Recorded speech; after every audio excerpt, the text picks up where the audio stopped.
rookie season here in the Cup Series here in NASCAR Heat 5. I am your host, Bladesxonly. I will be commentating over Tyler Reddick's races, as I am playing Tyler Reddick actually. As we are this is episode 8. Actually, we finished the standings.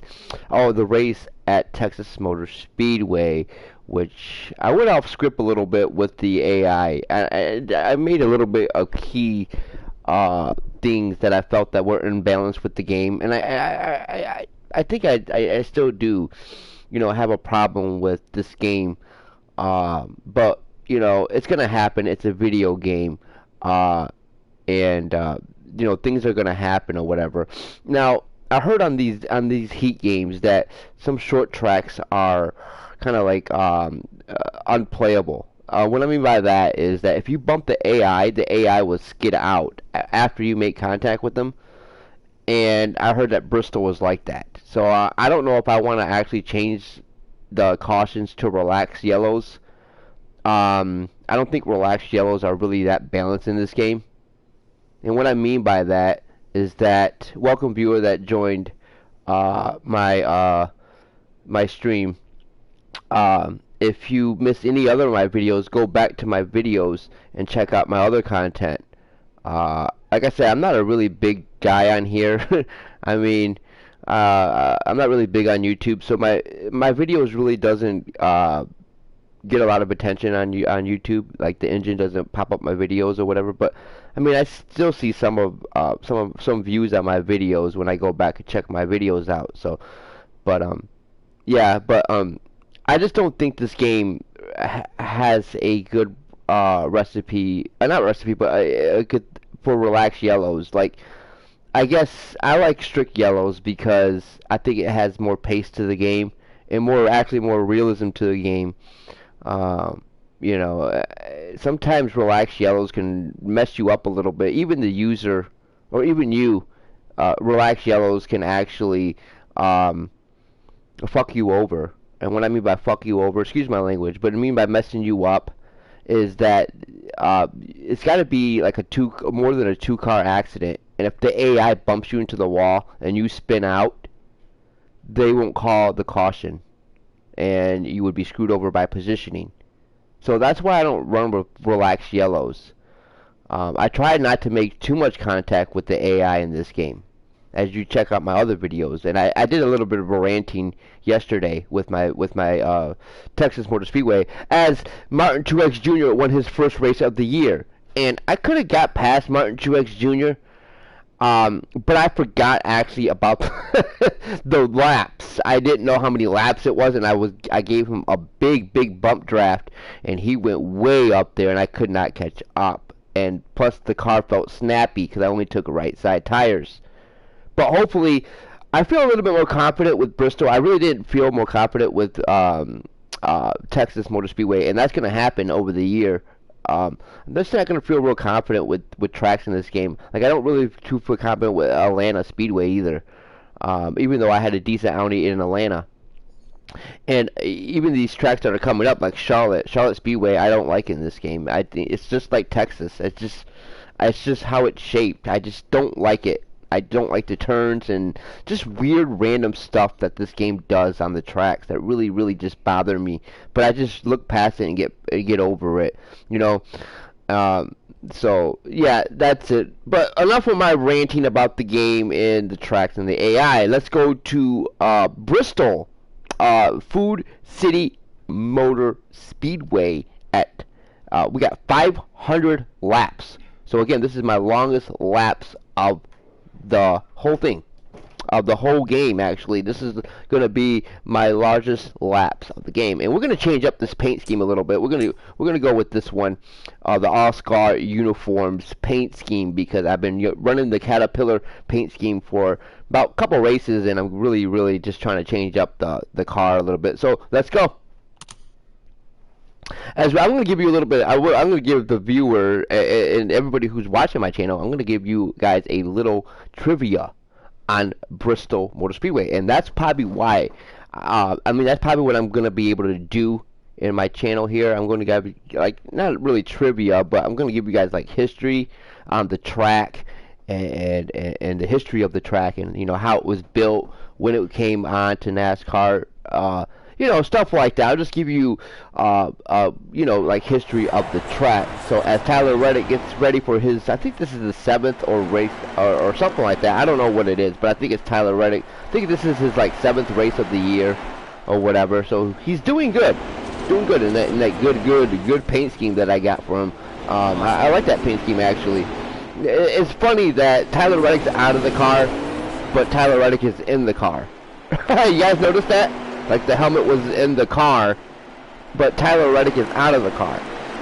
So it's just stuff like that. I mean, I'm not trying to nitpick at the game, but it's just stuff like that that kind of bothers me with this game. I mean, you know, I mean, I'm not really trying to be, I don't know, it's just, I'm not really trying to be nitpicky or whatever, but it just bothers me when I see stuff like that. It's just, it doesn't really bother me, it's just real funny, I guess. But here we go, we're going to have a, before we get into the race, we are just going to keep, I don't know if I should keep this on the middle or in, I'm going to keep this right here. I'm going to go right here, actually. I'm going to keep the car a little bit more tight. I don't feel like Bristol is, I don't know, it's a short, it's a Coliseum type of track. And I really don't think that a loose setup, or even in the middle, a balanced setup is right for the track. So I'm going to give you guys a good history of Bristol Motor Speedway, which is formerly known as Bristol International Raceway at Bristol Raceway. It is a NASCAR track venue located in Bristol, Tennessee. So we all know that. I mean, Bristol is in, you know, Tennessee. It was first constructed in 1960. Okay, and it held the very first July race of the year in NASCAR in 1961. So there's a little history on this Bristol, as Bristol is among the most popular tracks on the NASCAR schedule because of the district features, and it includes the extraordinary steep banking, and it's an all concrete surface. So again, no asphalt on the track. It has a formula of 2 pit stops, 2 pit roads. So it's more like a Coliseum type of track of the 2 pit roads, and the seating is also been named the loudest of NASCAR tracks because it's like a more of a Coliseum type of atmosphere. So it's like more, you know, the seating and the banking of Bristol, you know, and as you raise, the crowd really gets into it, you know, especially if it's a tight, you know, because it's always tight in Bristol. Like, you get cars all over the place, and there's a lot of accidents that happen here in Bristol over the years. So a lot of fans get into it and they yell. So it's more the loudest track in the circuit here.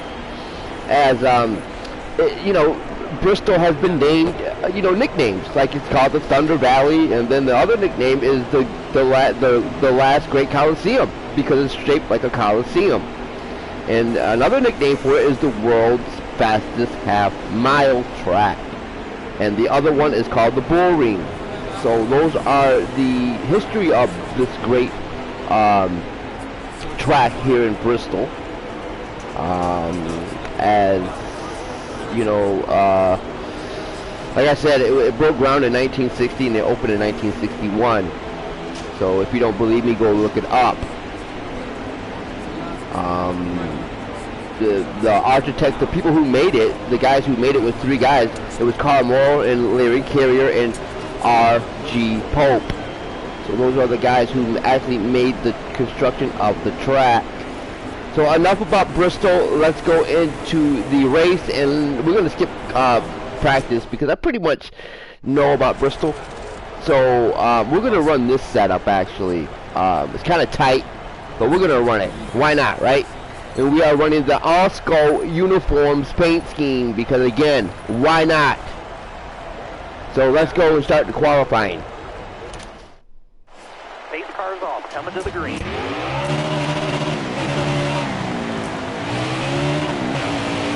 Again, Bristol, very short track actually, and you know, you can ride the high lane in Bristol actually because it's so short.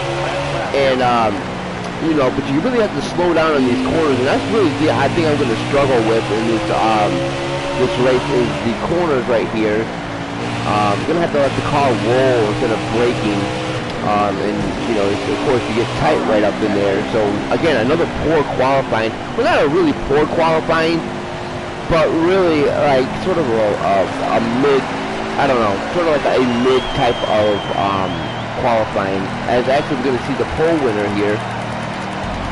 Again, Kurt Busch, and there's that man again, Josh Bilicki. He's always seen that he has that fast car. As again, and Kevin Harvick, who DNF'd yesterday in Texas, so let's see if he can bounce back from a DNF. As Cole Custer, Christopher Bell, Martin Truex, our Texas winner, is still in the top 10. Kyle Busch and Matt Kenseth. Let's see if Matt Kenseth can get back to respectability and get that playoff talk, as his Chip Ganassi racing teammate Kurt Busch is already in the playoff talk. And Joey Logano seems like he had a fast top 10 car today in qualifying, as he DNF'd in Texas Motor Speedway, which we would get a report on that and why Joey's car just didn't seem right in DNF. So here we go. Tyler Reddick is starting in the middle of the pack, but you know I'm going to drop back. You know that. So let's go. Let's get Bristol Motors, the Food City Bristol Motor Speedway race underway here on the channel. So again, viewer, if you like what you see, and I try to be more entertaining. I know my races are long. They're like 2 to 3 hours sometimes, and I know it's hard to sit and watch a video for that long. But I try to be really simulated, and I try to keep my races very real life. So I know they're long, but hopefully my commentary is not that boring, and I can that's why I try to keep stories of the race, you know, like storylines and everything, just to keep, you know, it not from being repetitive and boring. So stories of the race, we see if Jimmy Johnson and all the Hendrick Motorsports drivers can actually stay in the top 10, because they're all in the playoff talk. Let's see if Austin Dillon can get it going. He's not really good at Bristol, but he's had a decent outing in Bristol in real life. So let's see if he can bounce back, and really Tyler Reddick can actually give him bump draft here in this tight little coliseum of a raceway. And another one, let's see if Joey Logano can actually get points and actually have a decent outing, as him and Brad Keselowski and Brian Blaney have not won a race this year. So all the Penske drivers looking for that first win of the race. Actually, we had a tie with Chevy Motors and Ford and Toyota, as they all won a race this year. So Martin Truex, representing Toyota, put Toyota in the victory lane for the first time this year. And Jimmy Johnson actually represented Chevy, as he put Chevrolet in victory lane at Daytona for the first time this year. And Kevin Harvick put Ford in victory lane for the first time this year at Atlanta. So again, let's see who will win this race. Again, Kyle Busch looking for that first win of the year. Let's see if he can do it here in Bristol. He's a very good short track driver, rowdy Kyle Busch. Let's see if he can get going. And yeah, and I'm probably going to suck. So there you go. Let's get Bristol underway. Here we go.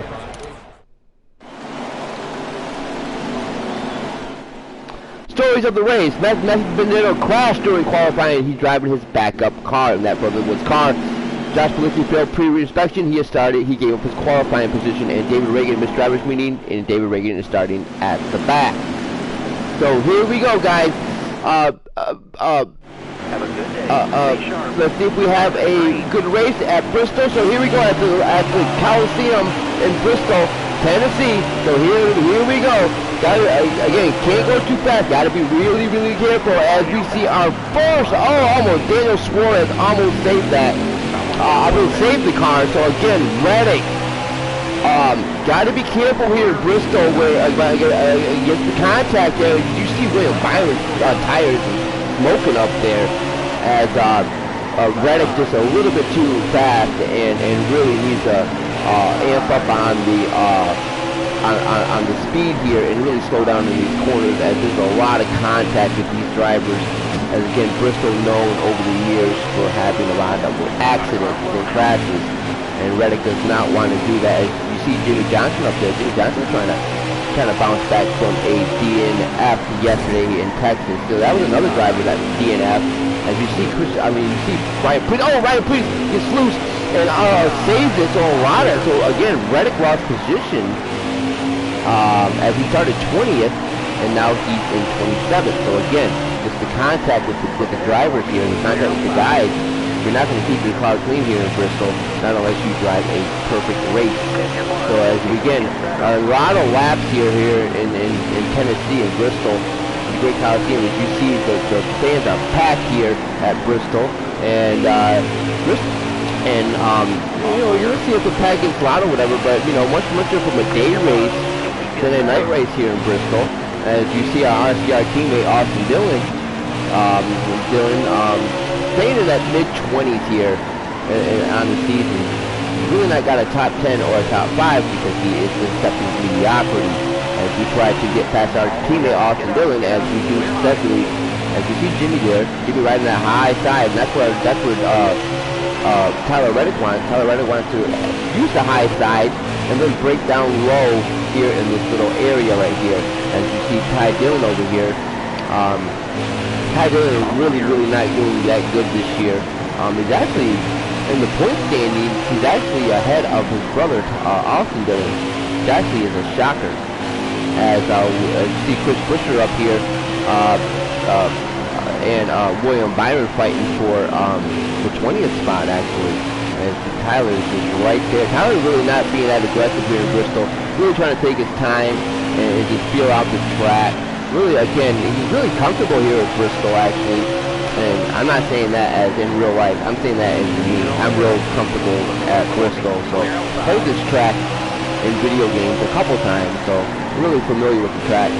As we had to slow down, and as William Byron got himself in a good top 10s lately here. Once in, forgot what is it? I think it was Texas and at Miami, yeah, at Homestead. So again, William Byron showing that good speed lately, and that good Chevrolet, that Henry Chevrolet car, that Camaro, and he's really showing that Camaro can really get some good speed up there. Tyler Reddick really had to step off the gas. You got to worry about that apron down there. That apron is very slippery, and you can go in and crash down there. So again, that's why Tyler's running a little bit tighter setup. Mrs. Cucci said he wanted to run a little tighter setup, and that's what he's doing right now. As he tries to get some RPMs up and get past William Byron. William Byron tries to cross Reddick up. Reddick not phased and tries to block the bottom, but does it successfully, actually. Left that bottom wide open, but William just didn't want to take the top.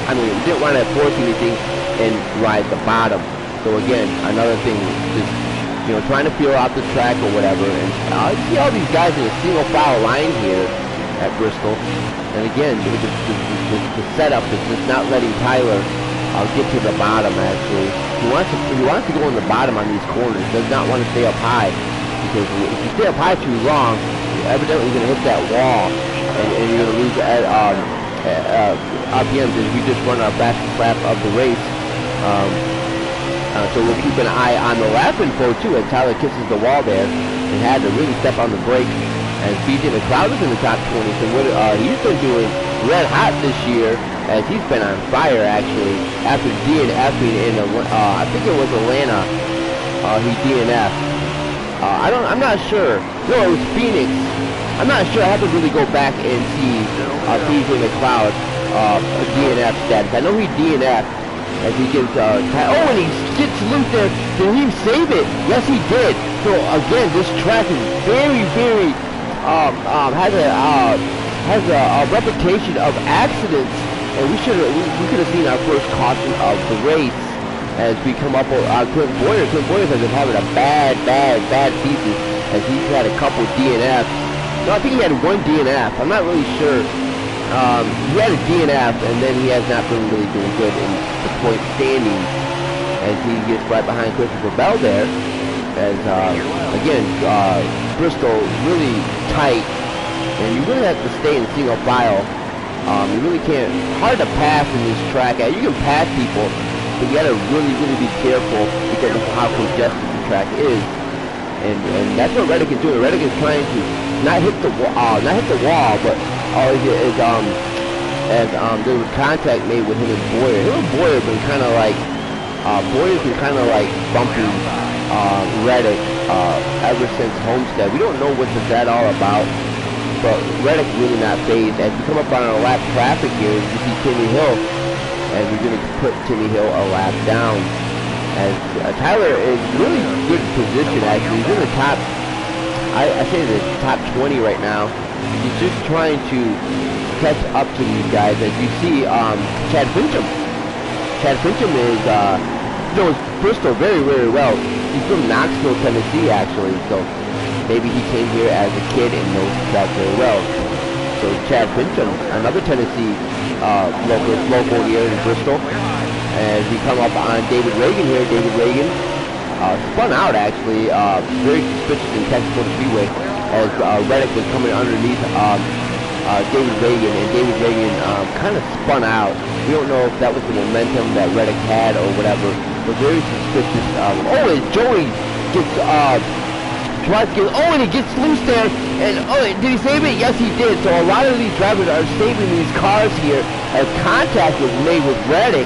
Reddick didn't do that. He didn't make contact with Joey. Joey made contact with Reddick.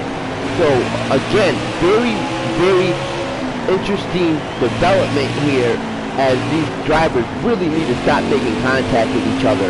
Because again, Bristol known for its tight, congested track, a very short track. So Joey needs to understand that and not make so much contact with drivers. As we come up on Joey, we pass Joey and get up to Brendan Gaughan here. As there's a big cluster of cars there. It's so congested over here in this area. They go 3 wide down Bristol. Now, you can actually go 4 wide here in Bristol. If you know what you're doing, you can go 4 wide. As you can actually pass the top over here. You can actually squeeze your way through that wall and go 4 wide in Bristol. So as Reddick really doesn't want to take that chance of really going down low, trying to pass Kowalski here, and he's going to really take his time. As you see, he passes Kowalski and he passes Cole Custer, who Cole Custer had a really good showing out in Texas, as he got himself in the top 10. So what a great job by Cole Custer getting in the top 10 and getting some kind of points. You come up on Matt Kenseth. Matt Kenseth really, I don't know, he's having, I guess not a Matt Kenseth season, I guess.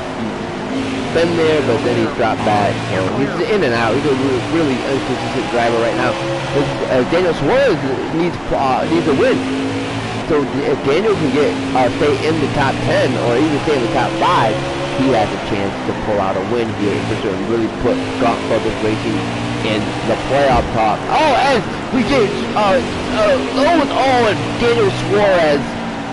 Oh man, Reddick just bumped Daniel right there. We're not gonna. I guess we'll take a pit stop. Everybody's pitting, and yeah, guys, I did not mean to do that. This game has it's really sensitive when it comes to some sort of tracks. You bump them, and then you lay off the gas and let the play let them go up, and then all of a sudden they'll just we'll fix the damage too. They'll spin out. They'll spin out after you make contact with them. So as we jump up 4 spots, I don't know how that happened, because I fixed the damage and I fixed the I took everything, fuel and tires and everything. So I don't know how that happened. Or I jumped up. I should have never jumped up 8 spots. So great job by that pit crew of getting Reddick out there in time. But that stuff bothers me in this game. Like, you'll make contact with the AI, and then the AI will just spin out after you make contact with them. It's just stupid and random. But anyways, as Reddick gave up position on the restart. Oh, and he went down low again. Very, you gotta be worried about that apron down there. As you know, we've seen our first crash of the race. Oh, and is that a caution? Yes, that is a caution. As yeah, we see our first caution, second caution of the race, which that should have been a DNF. I don't know if that was a DNF. Hopefully, it's not a DNF. As I'm, oh yeah, 15% damage. No tires. We don't know. I don't know who did that, but we're gonna fix the damage actually and take no tires or whatever. Like I said, guys, it's not really the CPU's fault of why accidents happen here. Bristol are really known in real life to have a lot of accidents. But yeah, that could have been a DNF right there. As let's see if we DNF. Nope. So Brad Karowski's got the free pass. We drop down a spot. Cole Custer moves up a spot. So here we go. Green flag is back in the air here at Bristol, as we've seen a lot of contact with drivers. And that's something that Reddick does not want to do. He had to fix the damage. Luckily, we did not hit that radiator and damage his engine. As it's very congested here. As you see Denny Loose, I said Denny Loose. As I said Denny Loose, as you see Denny Hamlin through the rearview mirror getting loose. So again, these drivers are really just trying to figure each other out. Oh, and Denny Hamlin made contact with Cole Custer. Cole Custer did not like that, actually. Oh, as again, we see another one. Oh, we save it. Is that a caution? Yes, that is a caution. So we're not going to pit.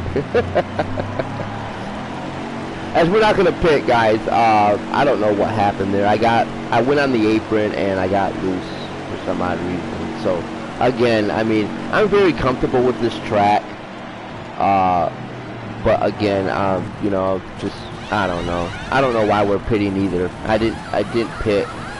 I did not pit. So I don't know why the animation is going that I'm pitting, because I'm not pitting. So we're not gonna pit actually. Well, we already pitted. So I mean, I did not pit. So we're probably gonna lose a ton of spots actually because of the caution and because of the pit or whatever. Actually, we did not even lose a spot. We should have lost a ton of spots there, but we're back on the lead lap. I mean, we're 13th. I forgot who got the free pass, so I don't know. So yeah, again, Reddick's car is just so loose right here. We don't know what's going on with Reddick's car. Actually, he's gonna lose a ton of spots. And this is another caution actually, as we're not gonna pit here. So we just lost a ton of spots. I don't know what about this game, guys. I mean, I practiced here in Bristol, and the car didn't feel that snappy. But when I turned left, the car just got really loose. Again, it's just like if you guys go back to my Texas video, I did a lot of ranting on that video. Sometimes these tracks are randomness. Like they'll have random stuff that happens to your car. Actually, we're gonna fix the damage actually, because we're not gonna run out there. We're gonna pit again. Oh no, not really that much damage. No, we're not gonna pit. But this game has randomness to it. I'm not really saying randomness to it. They have track randomness, and it's all because of the setup that you use. Clint Boyer got the free pass. It's all because of the setup that you're using, the car setup. And that's what I say about this game sometimes. Sometimes this game does not let you run the setup that you want because of how the tracks are made, and the developers make a certain kind of they make a certain kind of I went too fast and hit the wall. They're making they make setups that really do not work well with the track. And when you use that setup, or you use a certain kind of setup, the game will actually have randomness, and those like what happened right there when I tried to go in the pit road, and then I turned, and then I spun out. So again, I'm using a tighter setup, so I don't know if that has an effect on the thing. There's another caution. Guys, there's going to be a ton of cautions, because I got it on strict yellows, and the AI just doesn't, I don't know, they make a ton of contact in races that they really shouldn't have, and that's what this game struggles with, is the contact. As again, you go back to my other video in Texas of what I was talking about with the contact. These drivers are making so much contact, especially in a short track like Bristol. There's no reason to make contact with each other. They're trying to pass everybody at all costs, and really should not be doing that. So again, you're going to see a ton of cautions, and I think this race right here will actually end in a caution. I just have that feeling that it's going to actually it's going to end in a caution. The race will end in a caution. I mean, it's already set up to be like that. If we have some kind of damage to our hood over there, as we're not actually going to get in there. Actually, if we get kind of bumped over there, you see Bladesxonly over here. Bladesxonly is getting real loose because we're on the top, which we want to be on the top here in Bristol. Actually, we don't want to be near that apron. We want to kind of be in that middle third of the track here. As we've seen a ton of accidents so far, as Reddick trying to we're keeping out of harm's way. Actually, we're keeping out of that traffic or whatever. As Ricky Stenhouse just absolutely gets loose for no apparent reason. So I'm gonna go off street that. You see that? You see what happened, right? When I put when Ricky Stenhouse Jr. made contact with me, and speaking with BJ McLeod, I mean kind of bumped BJ McLeod, and he kind of got in that turn right there, and he kind of got loose. I think that's random bullshit in this game. That stuff needs to be removed from this game. I mean, it seems like when you make contact, as soon as you make contact, you should be able to not recorrect it, but as you see what Christopher Bell did, right? I got behind Christopher Bell and he contacted me. There's a ton of contact that really doesn't need to be made, and that's why these short tracks are unplayable. And that's why these short tracks that I say, especially these road courses, are unplayable in this game because of the contact. The AI just bumps you at all costs. They don't know how to run perfect lines and prefer racing lines. Like again, there goes Joey Giuliano. That's the second time he's done that to me. And again, he's gonna spin out.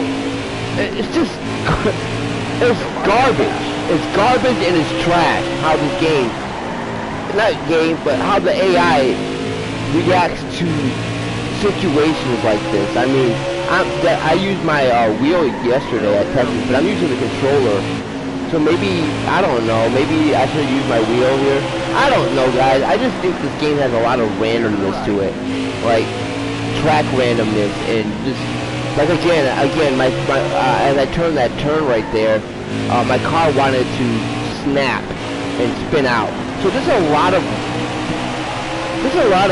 randomness that I don't really like in the game. I mean, it's not a really big issue. It's just more of random bullshit. Excuse my language. It's random stuff that you have to deal with in this game. It just really pisses you off when you see that. It's like they want you to be in a crash. It's like they want you to be in a crash. Or unnecessary contact with the AI and spin out, and then, you know, you're like, oh, you know, you want to take revenge. I'm not a guy like that. I don't care if you bump me or you put me through a wall. I'm not going to take revenge on the AI for that. I mean, what's the point of you spinning out the AI? I mean, again, like I said in my Texas video yesterday, what are you proving? What are you accomplishing when you try to spin out the AI? You're not doing anything. As BJ McLeod, as you see, BJ McLeod, as I pass him, he went right underneath my fender there and tried to put me to the wall. Stuff like that is garbage in this game. The AI is very aggressive, and they don't really need to be aggressive like that. That's one thing I cannot stand in this game. It's the contact, especially that's why these road courses and these not so much with the AI making contact with you, but you see Eric Amarola, right? You see how I had to slow down on that because I didn't want to make contact with him, so I had to slow down on that corner right there because that corner is really snappy. So Eric Amarola was on top, and he actually got a speed burst. It did not slow down. It's just unrealistic stuff like that bothers me, like that right there. Just unrealistic outcomes with the AI that's in this game that I can't stand sometimes. It just bothers me. You know, it doesn't really bother me. I'm just sort of nitpicking here. I mean, other people say, well, why are you complaining? You know, that's real racing. No, it's not real racing. You actually go watch a real race. They don't race like this. I mean, yeah, they make contact, but it's only in certain situations. they run their line. They run a preferred line, a racing line. They don't actually go off that line like what these drivers do right here in this game. You know, like Brad Keselowski, you know, he's in the middle here, and that's not what you want to be. You don't want to actually be in the middle of a track all the time. Because when you're in the middle of a track, again, like that, right there. As you can see, I made contact with him like maybe five seconds ago, and now he's getting loose and turning, and getting loose.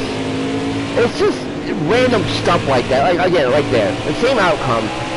It's just I don't like it. I just think it's fucking random bullshit that you have to deal with in this fucking game.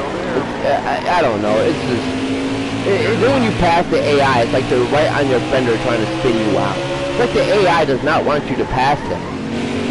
I don't know what it is with this game. I struggle with this game, and that's why I don't really like it. I mean, I like it, but I just don't really feel comfortable with short tracks and road courses, because, you know, not only do you have to deal with the randomness of the AI, not the randomness, but the contact with the AI and how they run their lines, you have to deal with the randomness of the track.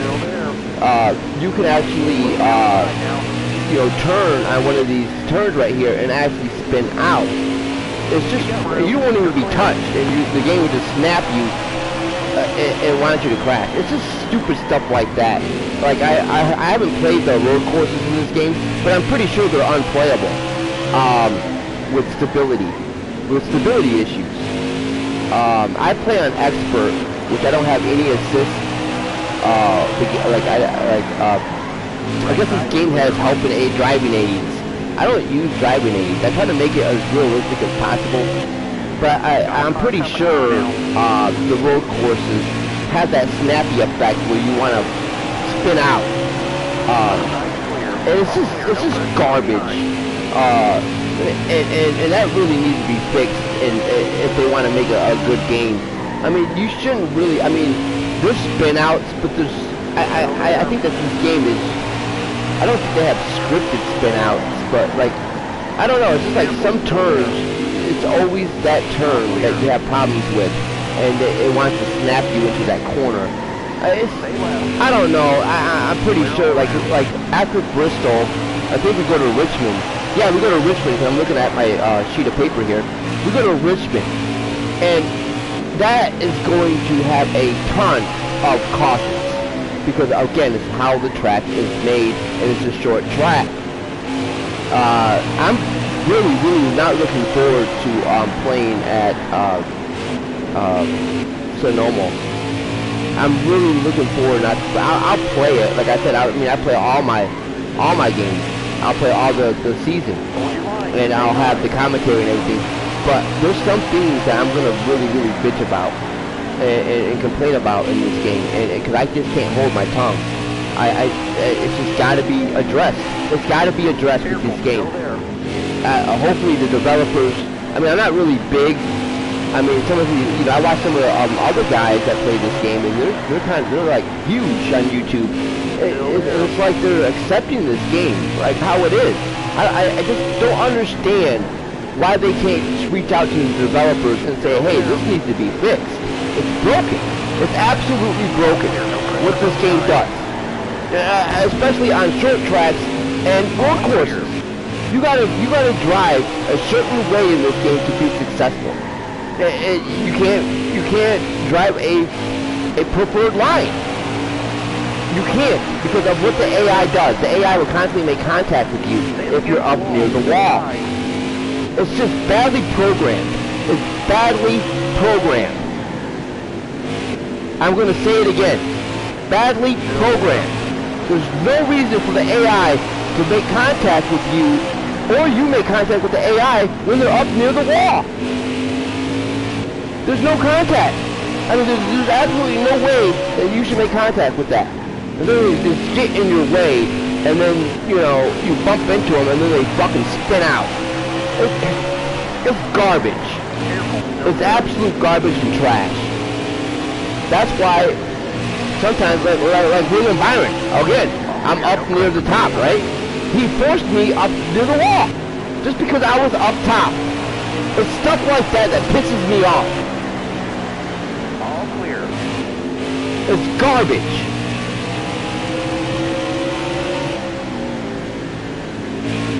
And I'm not going to spin out William Byron for that. What am I accomplishing? I'm going to be more of a dumbass of spinning him out than what he is. What am I accomplishing by spinning out William Byron? Nothing.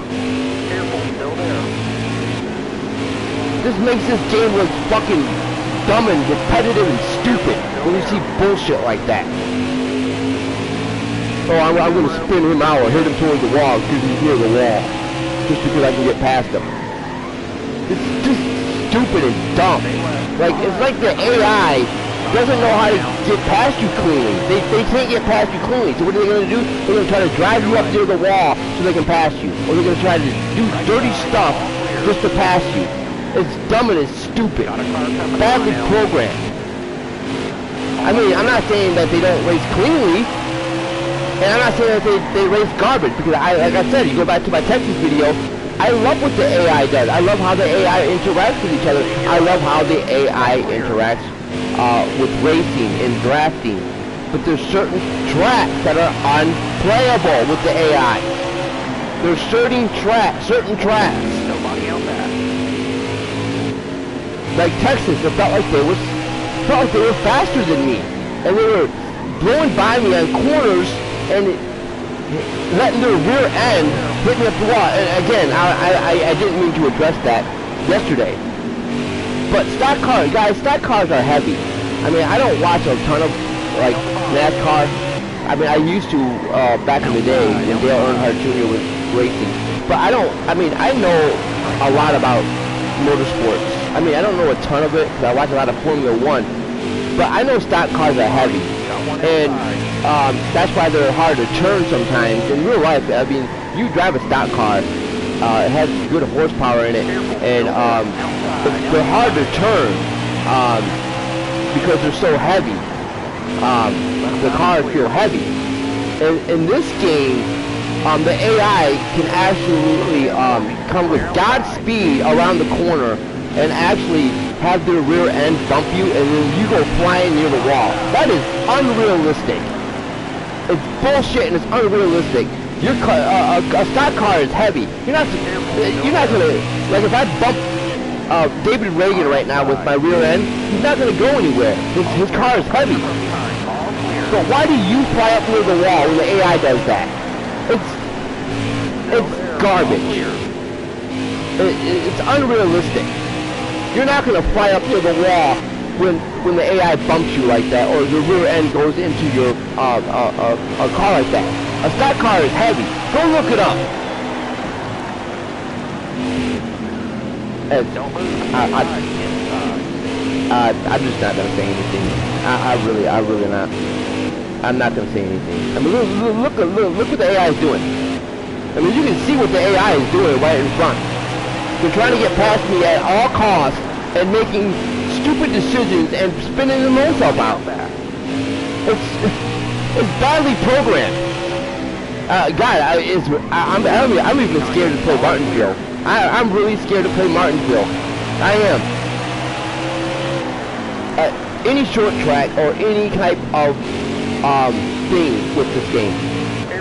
And I think the only reason why I'm struggling actually with this game is because there's settings that you need to be made from track to track to track. I got the settings on, actually, I got the settings on strict yellows.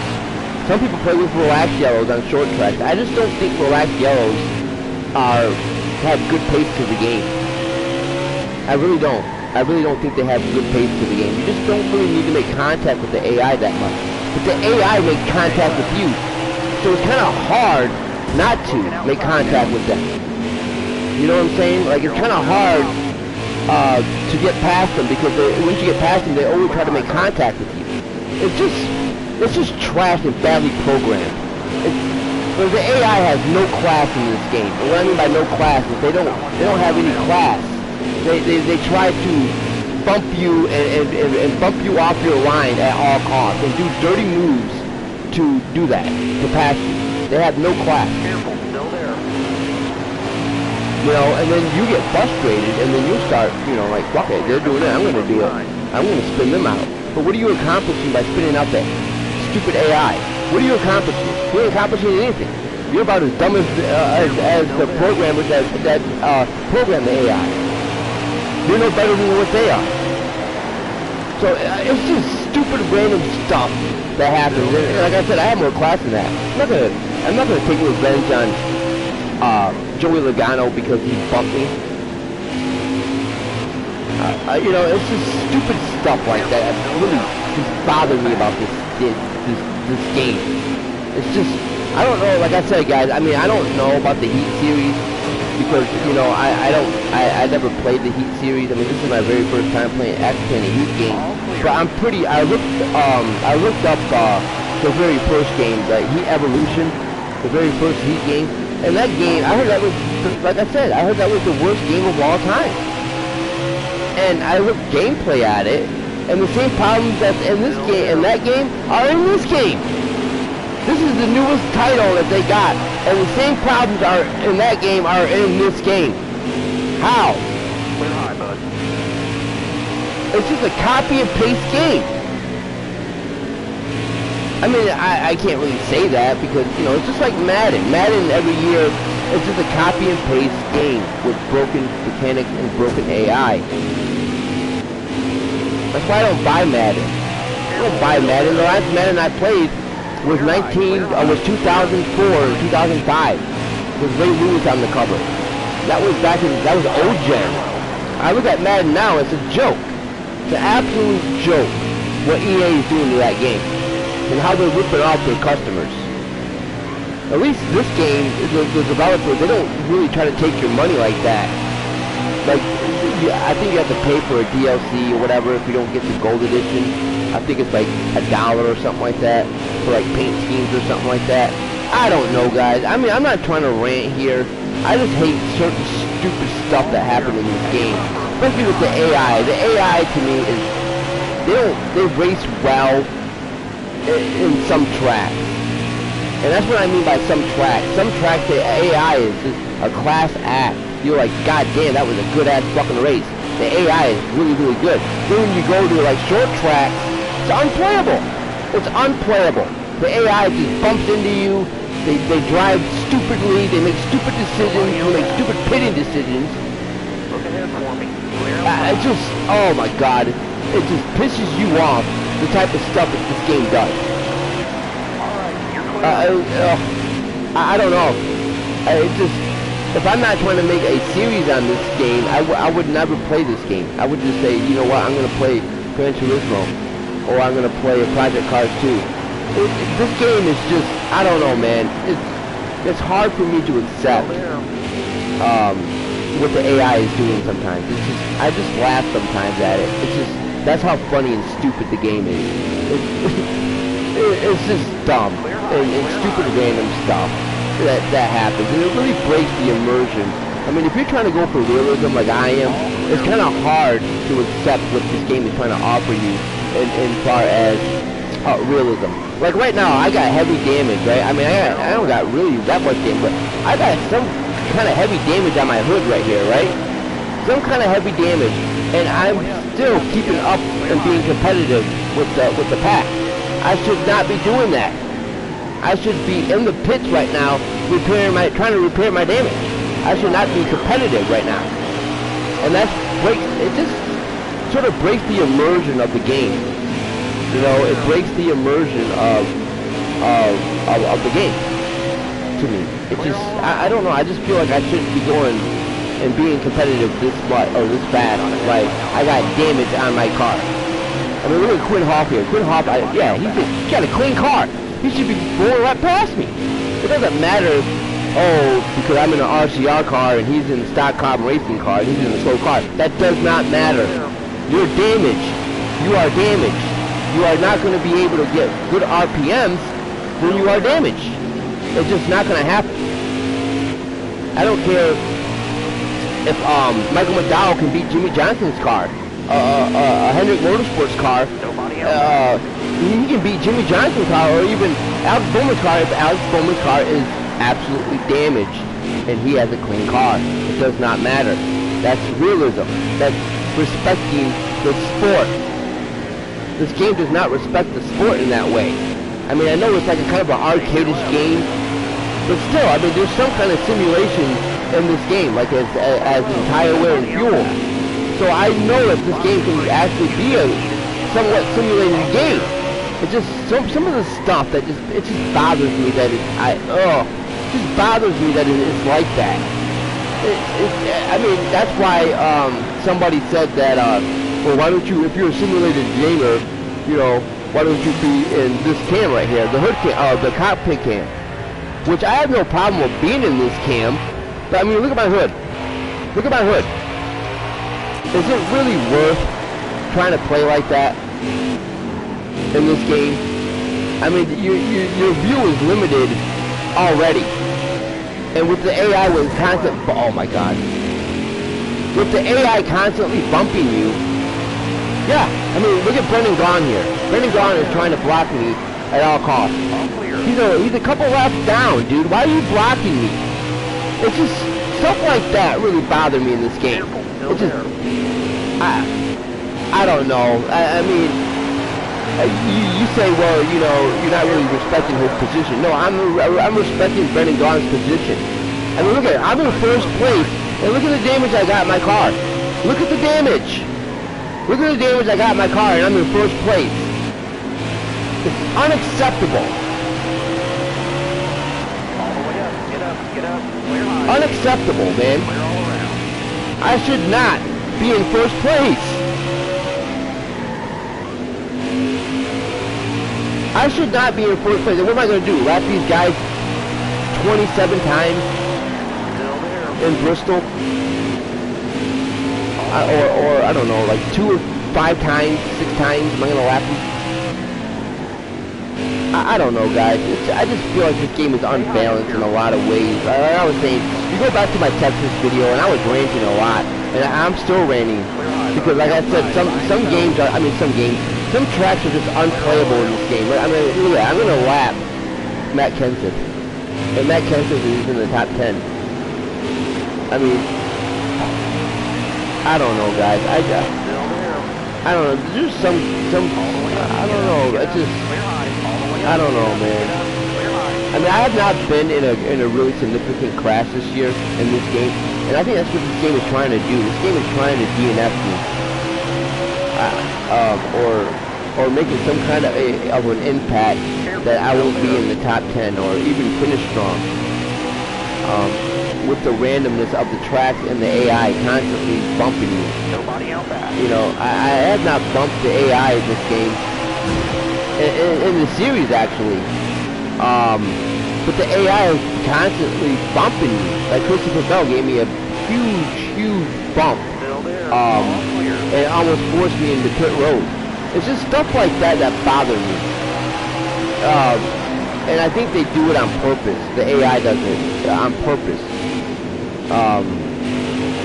I don't know, man. It's not real smart racing to me.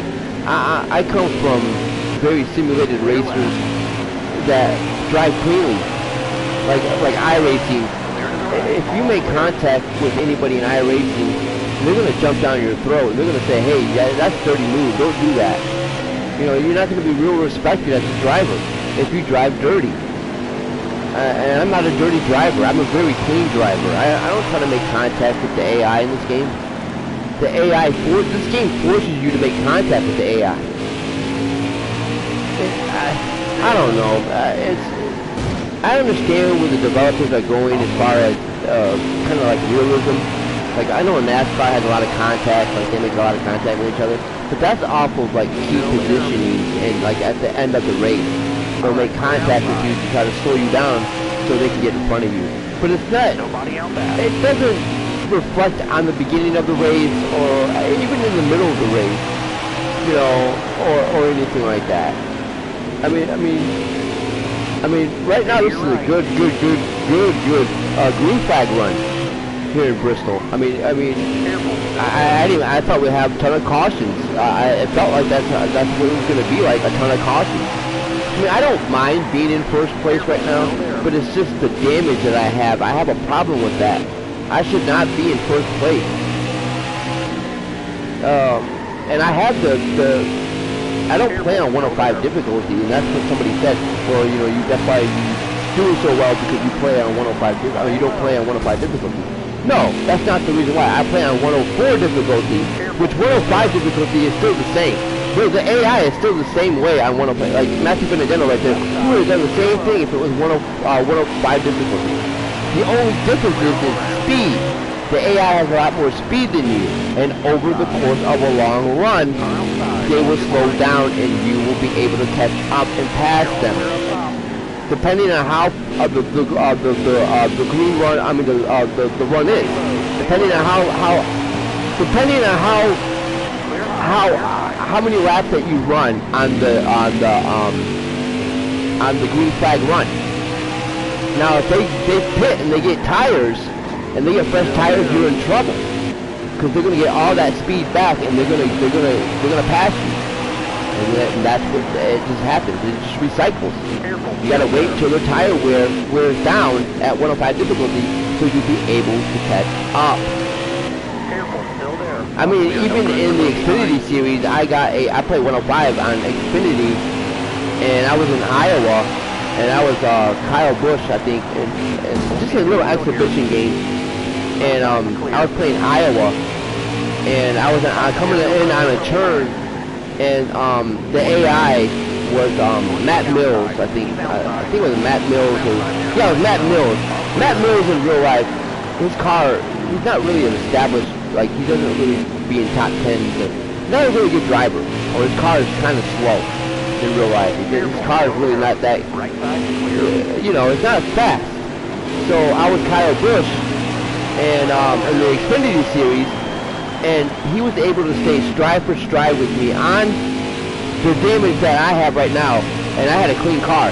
He was able to stay stride for stride with me in Iowa on the straightaway. Absolute bullshit. Absolute. That's why I play on 104 difficulty, for the realism. 105 is not realism. It's not realism at all. It's absolute cheap and garbage bullshit. And to me, it's a joke of a difficulty. I go for realism in games. I don't try to win every race. Like, I don't try my hardest to win a race in this game. If you win so many races in this game will fuck you over and try to make you lose races on purpose. So I don't try to win every race. I mean, if it's there, I'll take it. But I don't try to. I try to keep it real life with the point standings too, and I make storylines off my gameplay. Like Martin Truex won in Texas. I could have got past Martin Truex if I really wanted to. But again, it's the freshness of my gameplay. It's how I race. I race very, very cleanly and very professionally. And I think I should not have an advantage over the AI. Just like the AI should not have an advantage over me. That's why I don't play with custom setups. When you play with custom setups in this game, and you face the AI, you have an advantage. I don't care what it is. You have an advantage over the AI. Custom setups are garbage. I see videos in the community on this game about, about custom setup of how you can beat the AI on 105 difficulty. You can actually, you don't have to have a custom setup to beat the AI in this game on 105 difficulty. You can actually have a default setup and actually humiliate the AI on 105 difficulty. Custom setups are just for, like again, there's randomness to the track, and there's randomness to these setups that you run. So if you run a looser setup and you're in Bristol, you're gonna have a horrible time. So that's what custom setups are for, to tune your car, or to mess with the camber, or the steering lock, or even the suspension of the car, or the weight of the car. That's what custom setups are for. They're not to have an advantage over the AI or over somebody. It's like that in real life too. They don't make custom setups to, or they don't tune their car to have an advantage over their opponent. They try to tune their car towards the track and the track temperature of the track. They don't tune their car to have an advantage over that. That's not racing. That's just being selfish and being stupid. I mean, look at it. I mean, I'm on a default setup right now. Got a very tight setup. I'm on 104 difficulty, and I'm overlapping. I mean, I'm wrapping the AI without a custom setup. Looking outside now. I watch somebody else's channel too, and they don't run custom setups, and they play on 105 difficulty, and it's the same thing I'm doing now. Same gameplay with 105 difficulty. They overlap the AI. Or they lap the AI several times. So you don't need a custom setup to keep the AI at 105 difficulty. I see these channels that, you know, they're kind of big, and that's what they do. They put these custom setups on this game, and like Joey Logano was dirty again, trying to force me to pit road. Stuff like that just irks me and bother me. I mean, I like Joey Logano in real life, but was that necessary for him to do that? No, it wasn't. It was just stupid programming. You see what I'm talking about, right? I mean, post a comment if you agree with me. You know, I mean, I love the feedback that you guys watch my channel, and I love the feedback of the comments that you guys post, and say, hey, you know, I'm experiencing the same thing as Michael McDowell is just being brain dead and breaking in front of me. It's just stupid stuff like that. I mean, oh my God, I don't know, man. It just breaks the immersion of the game to me. I mean, I'm not upset that Joey Logano did that, but it was dirty and bullshit that he tried to, again, get right underneath me, get right underneath your back end and force you into pit road. Now, if I would have broke and put on my brakes, he would have put me right in pit road. And I would have got a penalty for speeding in pit road. It's just bullshit like that really bothers me in this game. What the AI does. All the way up. Get up. Clear high. You notice how, I mean, in real life, Joey Logano would have got a penalty. He would have got a black flag for doing that in real life. For forcing somebody into pit road at max speed. He would have got, actually, I think he would have been disqualified. In real life. I don't even know if NASCAR has disqualifications, but he would have got some kind of penalty for doing that in real life. But this game just doesn't react to that. It only affects you, not the AI. You notice that? It only affects you. It doesn't. The AI doesn't get penalties on pit road because they go the exact same speed. They don't get black flags. They don't get penalties in the game. You notice that? It's only you. As Matt Kent, again, just gets used for no apparent reason. Careful, still there. I don't know, guys. It's just some things that bother me in this game. Like, it's just, oh God, it just irks my skin when the game acts like this. And I'm not going to change my settings just because of fucking certain track. That's another thing I think that needs to be fixed and broken in this game. You have to have a certain kind of setting in this game to run a certain track. Just like you have to have a certain kind of setup to run a certain track. It's garbage. It's broken. It's absolute broken. I'm not going to go on relaxed yellows because there's a lot of accidents here in Bristol. No, I'm not. I'm not going to go on a custom setup because, you know, I'm trying to mess with the camber or I'm trying to mess with the springs of the, I don't call them springs, I call them suspension of the car. What I mean by that is suspension, like your springs. Like right now, I can tell that this game, like this setup that I got right now, I can tell that it has soft springs on it. What I mean by soft springs is that when you have soft springs, you really can't turn that well, and you can't turn that precisely because you got a tight setup. It's almost like a front-wheel drive car, like a normal car, where they have a normal car has soft springs on it, like my Ford Mustang has soft springs on it. It doesn't have hard springs. Hard springs are for like racers, like that car racers, so they can be able to turn very, very well and very, very precisely as the front tires turn. As you look at the car status, again, I'm talking massive damage. Not really massive damage, but 85 damage on the. So I guess it's not that bad of damage on my. But you gotta figure with the air damage, the dirty air. These cars in front of me, they're giving me dirty air. I should not be going this fast, especially with the damage that I have. So this has been. Yeah, see, this has been a long green flag run. Now, they are pitting. Kyle Busch is on the lead lap, right? Ryan Blaney will probably get back on lead lap. He'll get the free pass. Now, I'm going to say this one more time. Watch how this game does things. Watch how I fix my damage, and I'm going to get fresh tires and fuel, and I'm pretty sure the CPU is going to do the same thing. Watch how the CPU blows right by me. I'm just going to say that. Watch. Actually, I'm going to tighten up the car. And just put 35% tape on it. I can't deal with that.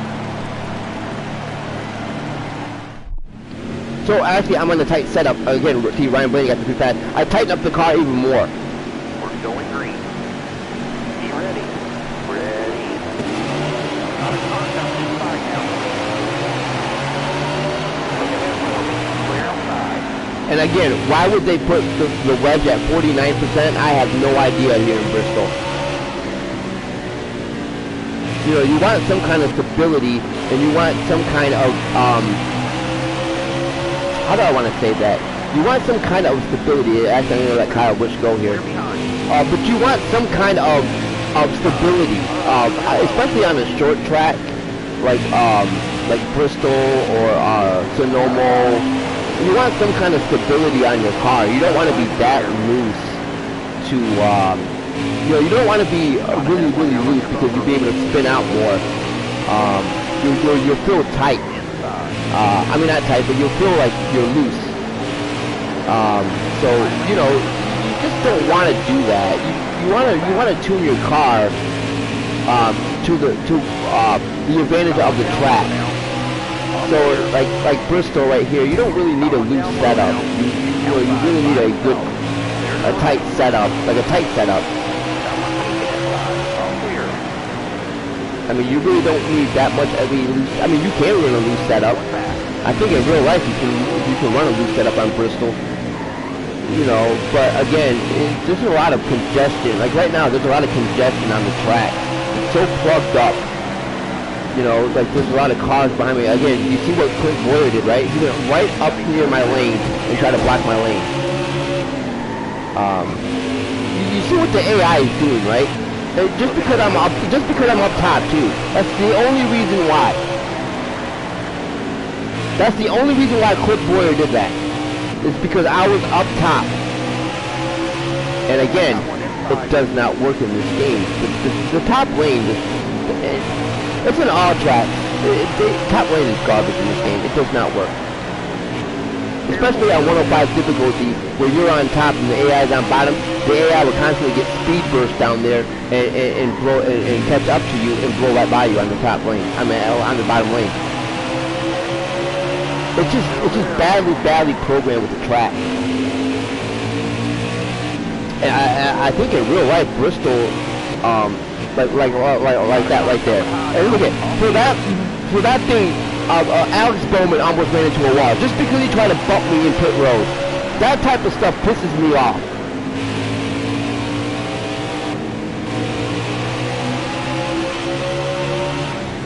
Now, am I going to take revenge on Alex Bowman? No. It's not his fault that he's badly programmed. You see what I'm saying, guys, with the AI? It's just some tracks are just unplayable because they're programmed to do that because of what the developers programmed them to do. Yeah, you know, Bristol has a history of a lot of accidents in real life. But don't make the game represent that. Or don't make the AI so aggressive, like kind of bumping you all the time. You can actually spread out accidents and make them real life, like in a video game. Even Bristol on Nascar Heat, you guys play Nascar Heat Thunder? NASCAR Heat Thunder 2003 and 2004, one of the greatest games of all time, one of the greatest racing games of all time. Even if you raced on Bristol in that game, even that game has problems with Bristol and Martinsville. These racing games need to actually get these tracks right. I just don't understand it, man. I really don't. And I'm not even a video game developer, or I'm not even a video game designer to actually know about stuff like that. I know more about racing than this game does. This game doesn't have, like, the toe. This game doesn't have the toe in it. This has camber and, what does it have? When you go into the custom setup menu, this has camber, I call it suspension. The springs and the weight of the car and the miscellaneous stuff, like I call it the front. It's called the anti-roll bar. I call it the anti-roll bar, but it's really the it's called the front sway bar in here. It's the stability of the front car, or you know, like it helps the car turn better. We're not gonna pit. But yeah, it's just, I don't know, man. It just, you know, and the weight of the car, you know, like the ride height side, like you want your whether you want your front end down, or you want your front end up, or you want your back end down, or you want your back end up, or whatever. Kurt Busch got the free pass. But you see what I'm saying, though, right? I mean, like, it doesn't, I don't know, like when I play Project Cars or Gran Turismo, when I go into the setup, I mean, I use custom setups in that game, because I play online sometimes and face other players competitively. But when I go in there, like I go, like they have the toe in, and you know, they have camber, and you know, stuff like that. They have more stuff in this game, in that game than this game, as far as custom setup. That's why I'm saying this you know, they don't really get it right. Like they got the left track bar too. It's just called the anti-roll bar. It's better. It has to do with your front end. You know, rather if you know the stability of the car, plus the damper of the car. And you see Ryan Newman get loose for no apparent reason. Again, this stupid programming. And just to cause another caution. Yep, there it is. So, see what I'm saying, guys? He did that on purpose. He tried to bump into me and ride me up that wall on purpose. I don't know, man. Like, what do you do in this game? Just to get some kind of damage on me. That's all it was. It's just, I don't know. It's really comical what this game does. I mean, what was Ryan Newman's purpose right there?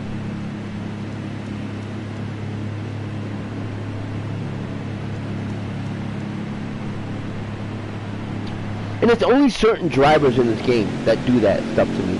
Only certain drivers. My favorite driver got the free pass, Kevin Harvick. But you see what I'm saying, though? Like here, again, right there, it wanted to fucking drift towards that wall, and it wanted me to hit that wall. Just random bullshit off of restarts too. That bother me in this game. Like you can go like, I think I was in Las Vegas before. I was just playing a random game. There goes Kurt Busch again. Oh my god, this game is. I don't want to say it's garbage, but it's just stupid stuff like that bother me, like Kurt Busch did. Like, I really had to slam on my brakes for me not making contact with him. That's what this game wants. This game wants a big crash to happen, but it wants it to happen with you. It doesn't want to happen with the other AI bots. It wants to happen with you. You see, like, Denny Hamlin getting loose, he's doing that on purpose. He's doing that on purpose. It wants a big crash to happen, but it wants to happen with me.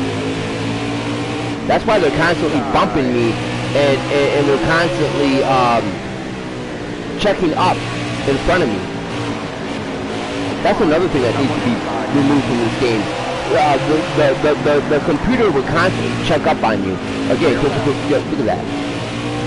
Came up on my back bumper because I was up top. And he almost spun himself out. Stupid, dumb racing. Would Christopher Bell do that in real life? No, he wouldn't. He has that much of a mindset of a racing mind in racing situations that his crew chief, if he did, his crew chief will get down his fucking throat. Just bad programming. Again, on certain type of tracks. Not on all tracks, on certain type of tracks, like Charlotte, just like Texas. I'm scared to go there too. In this game. I don't like Charlotte in this game.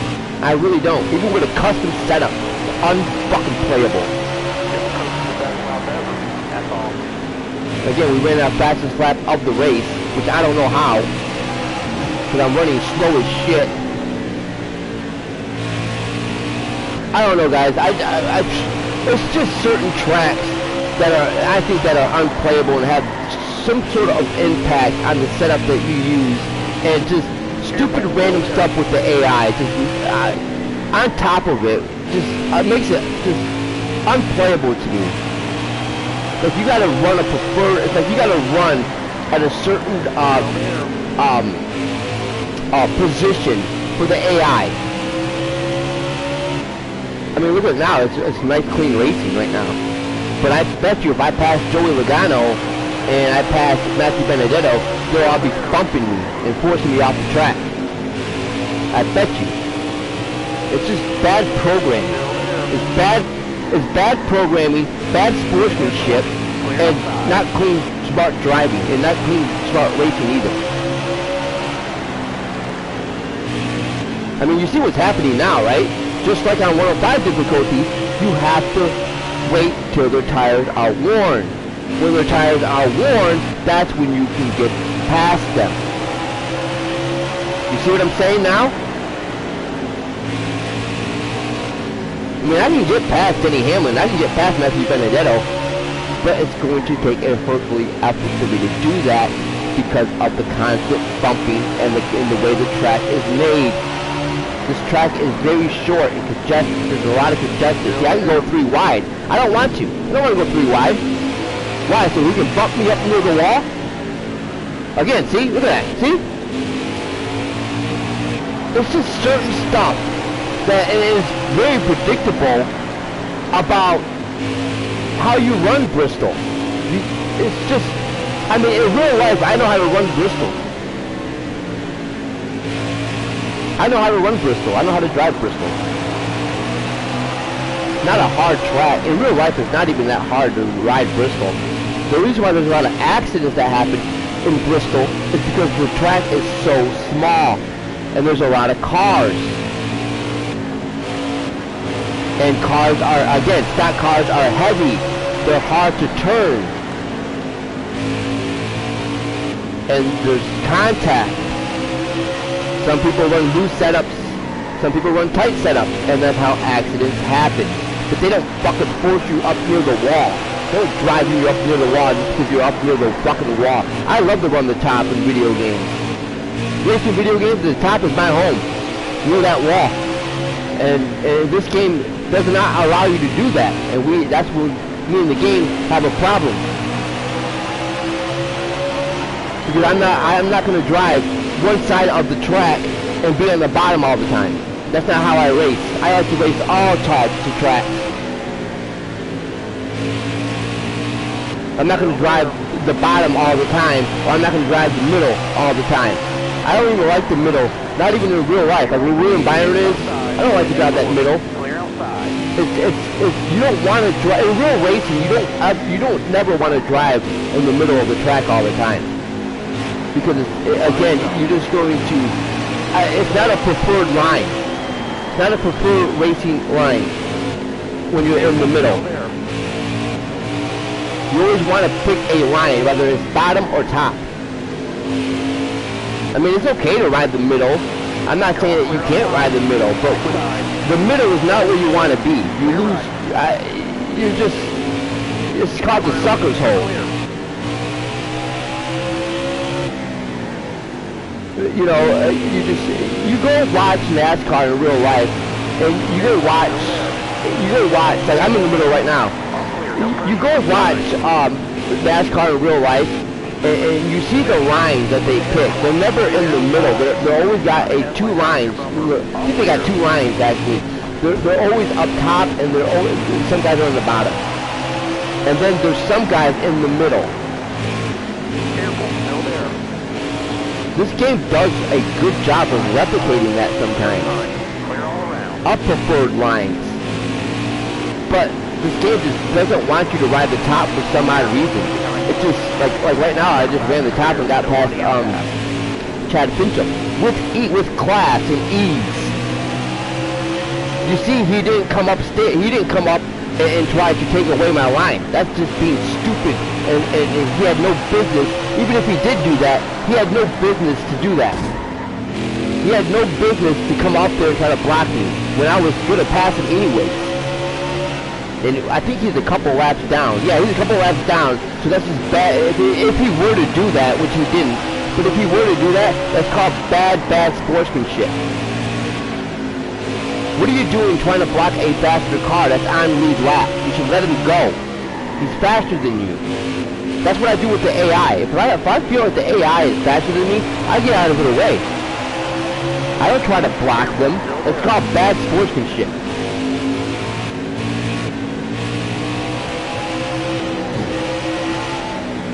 I'm not saying that this game is bad, because this game ain't bad. This game has great gameplay to it, and I really love some parts of the game. I love the drafting of the game. I love how the game drives. I love how the game feels. The only thing I have a problem with is random stuff like that. Like the game wants to pull me into pit road. Just like in Texas. The game wants to snap me into that wall right there. I don't know why. There was no contact with the AI. It's just the game wants you to go there. I don't know if that happens in real life. I don't know that. I mean, like I said, I don't watch NASCAR that much to know if that's how the track is. But I highly doubt that's how Bristol is in real life. I mean, I see a lot of crashes in Bristol, but they're like off of a long run, or like a guy would try to get out of line. He'll move out of his line, and he'll get in somebody's, like, I don't know. It's just weird how the track is. Or he'll get loose or something like that, and he'll try to turn, and he'll go into the pack. That's like a natural Bristol, a realistic Bristol crash. But what this game is trying to represent, as you see, Kyle Busch is trying to win his first race of the year as he's in first place, and I'm not doing any type of help, giving him any type of help of bumping into him like that. Again, guys, it's just the stupid mechanic of the game. I didn't try to do that to Kurt Busch. Sometimes your car just bumps into him, and I like what I did with Ricky Stenhouse Jr. That's what I was trying to do with Kyle Busch.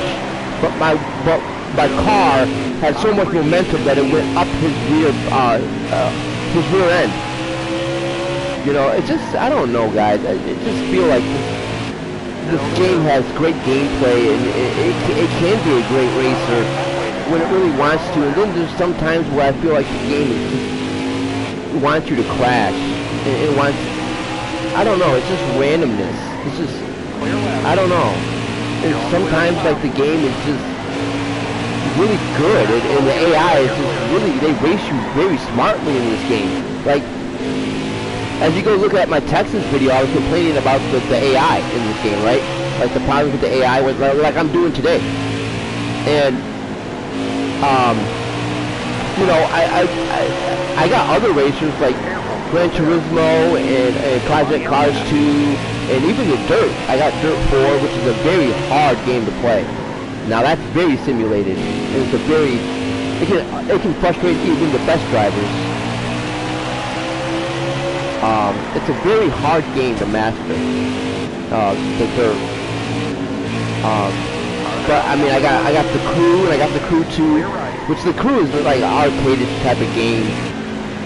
But it's fun to play, you know. But I got a lot of racers.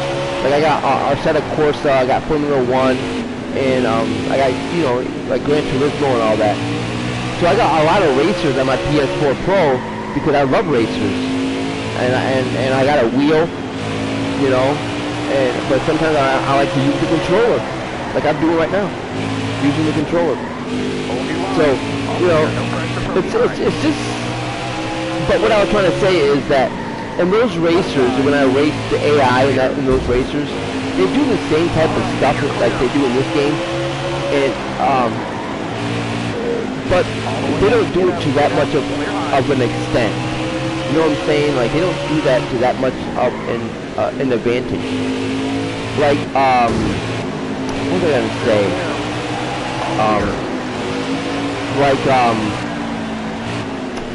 God, I want to say something.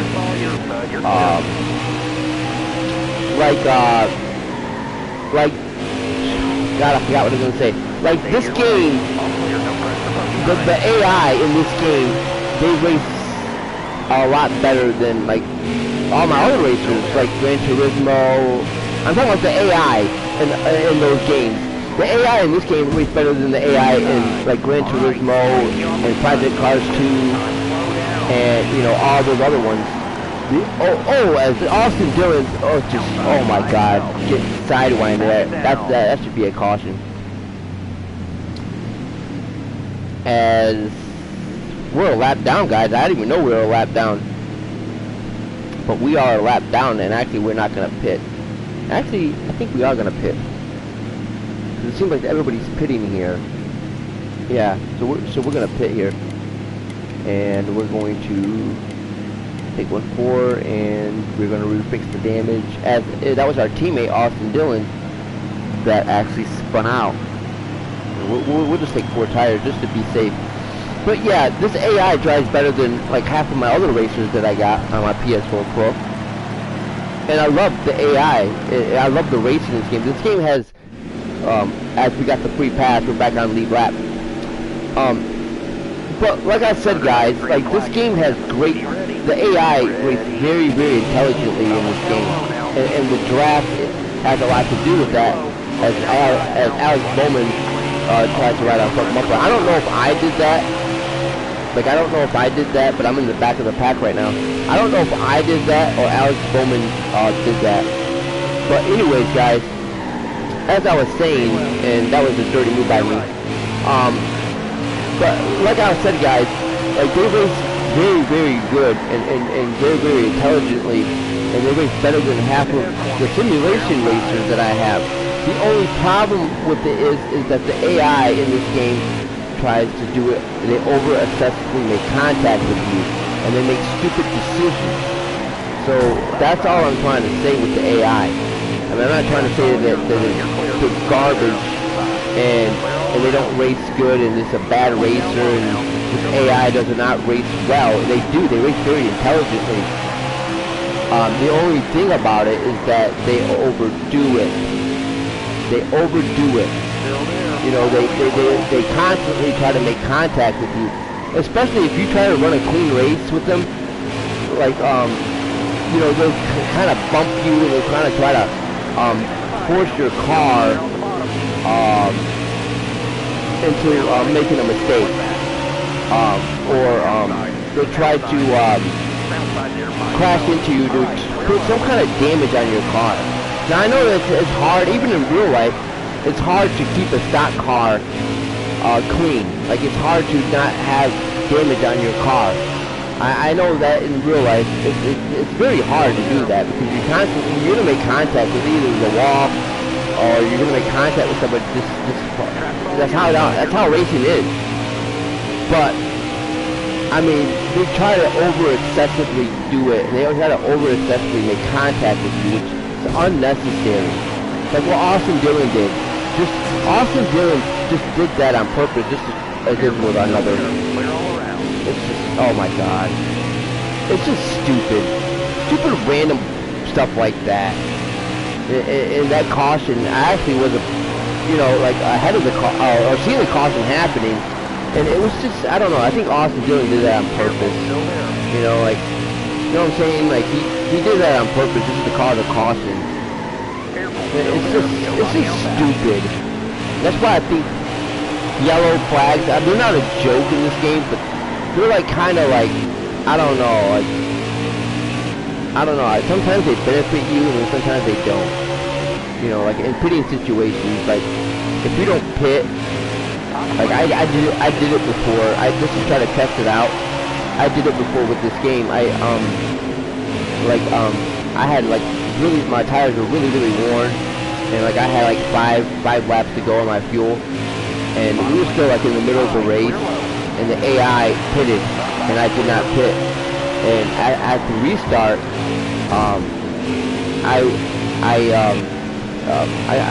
I forgot who it was. I think it was I don't know who it was. I think it was like Christopher Bell or something. He came up near the corner on the turn, and he tried to ram me. He tried to run me up near the wall so I can pit and take fresh tires and fuel. Because I didn't take fresh tires and fuel when the caution came out.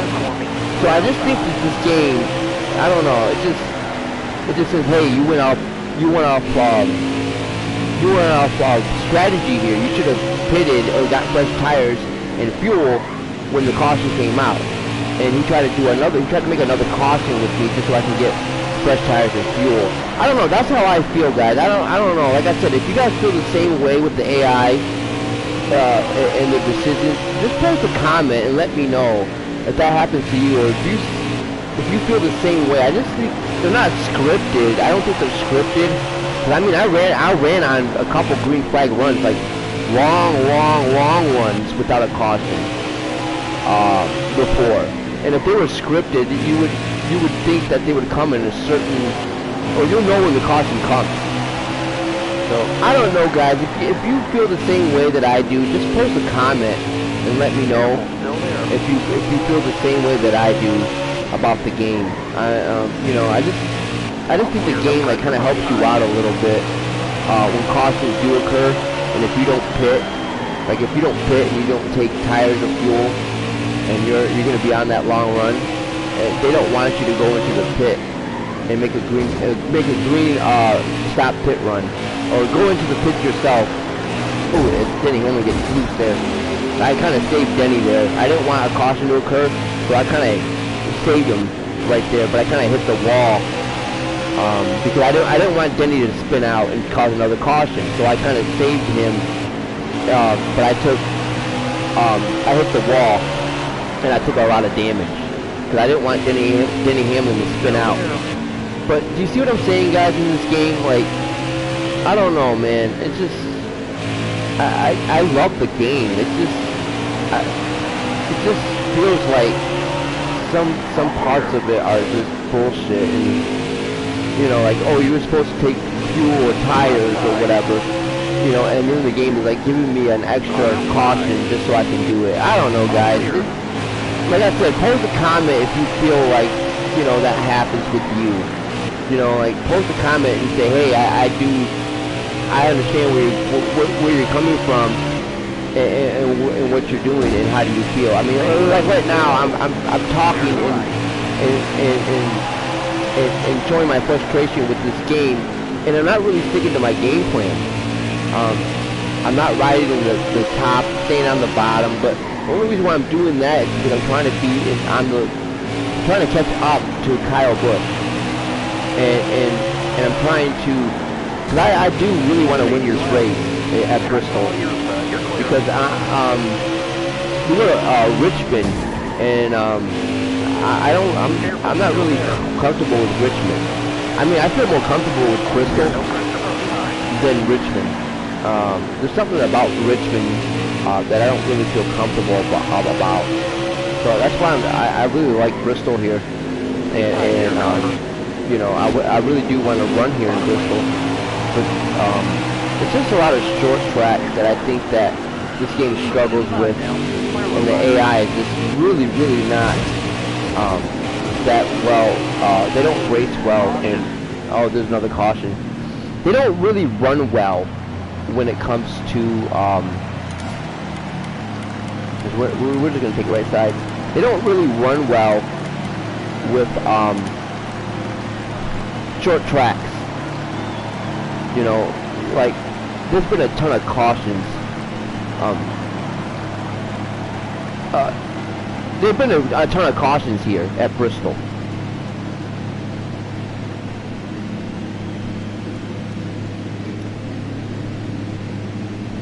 I don't know, I'm not trying to rant, you know, I accept what it is, or what this game is trying to replicate. You know, it's a fun racer. I'm not saying that it's bad. I'm not saying that at all. I'm not saying that it's a bad racer, as Kevin Harvick got the free pass. I'm not saying it's a bad racer at all. I mean, I enjoy it. I enjoy the racing on here. You know, I love the racing on here. It's just certain stuff that really get underneath my skin about this game. It's, I don't know, guys. It's just, I just think that this game, you have to run a certain kind of setup in this game to master, just like in real life. I mean, if you run a tight setup on Daytona, I mean, it really won't actually hurt you, because there's not a lot of turns in Daytona. Like in Bristol right here, you know, there's a lot of turns, but it's just, you know, you want to run the setup in real life.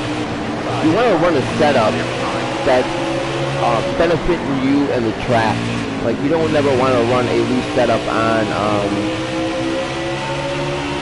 let's say, I don't know. It's just, I think it's real life. Like, the developers got it good, like in real life, with the track, with the setups, but they kind of overdo it with the randomness of the game. Like, they kind of overdo it, like in Texas, you know, like I said, like, there were hands trying to pull you into the thing, as Chase Elliott tries to get underneath me again, and just, it's just that right there, it just, I mean, really, guys, was it really that necessary for Chase Elliott to try to get underneath me and really try to pass me, which he should have actually passed me from the bottom, because I left the bottom wide open. I mean, I was trying to run the top, and the bottom was wide open. So he could have easily just went around me and passed me. No, what did he try to do? He tried to go underneath me and go ride me up the wall again, and got loose by himself and spun out. This is what I'm talking about with the AI. He could have passed me if he really wanted to. No, what did he try to do? He tried to cause an accident. He tried to cause me to go up near the wall. That's what I'm talking about. As you go look back at this gameplay, you understand what I'm talking about. Chase Elliott did that on purpose. Because why I was riding the top. You see what I'm saying? I'm riding the top of the lane. What's that? Outside. Outside. Outside there by himself. Got a speedway. Left side clear. Drop your speed, driver. Got one inside. Nobody out back. As I just went off script here and got a ton of story. I just lost the storylines that I was trying to get. I mean, I feel like when the AI makes contact with you, like, you know, I'm scared that they're gonna drive me up near the wall, or I'm scared that they're gonna put me in pit road, that I'm not gonna be able to keep control of my car and spin out or something like that. And then it doesn't happen. It doesn't help when they get speed bursts sometimes, and try to pass you from. Like I said, I don't care if they're trying to pass you from underneath. I mean, I don't really care about that, because I can easily pass them. As Kurt Busch drifted up and got a good run as I try to go underneath him and do it successfully as he's burning out that tire, as he's staying right beside me, and you know, that's what you want to see. And another thing with the game, like, the game tries to replicate great racing, which it had, when Kurt Busch was right near me. Like, I didn't break away from Kurt Busch. And this is the way how the track is formed. Like, you really have to slow down on these corners right here. You just can't go lightning fast and go there. Like, see, I think Kurt Busch wanted to drive me up near the wall there. It's just dirty move by the computer. Like, he could have passed me like he just did. He could have passed me with ease. I mean, he could have passed me cleanly. But no, what did he try to do? He tried to drive me up near that wall. Everything is dirty in this game. Everything the computer does to you is dirty. Like, when they try to pass you. It's just a mockery of what this game does. It's just stupid to me. It's just like, what's your purpose of, I'm giving you the bottom. I gave Kurt Busch the bottom lane to pass me. What did he try to do? He tried to still drive like Chase Elliott did. Try to drive me up near the wall so he can pass me. It's just stupid programming. It's bad programming. And don't tell me, oh, you know, he lost control, and that's why. No, he didn't lose control. Like, right now, I'm giving him the bottom.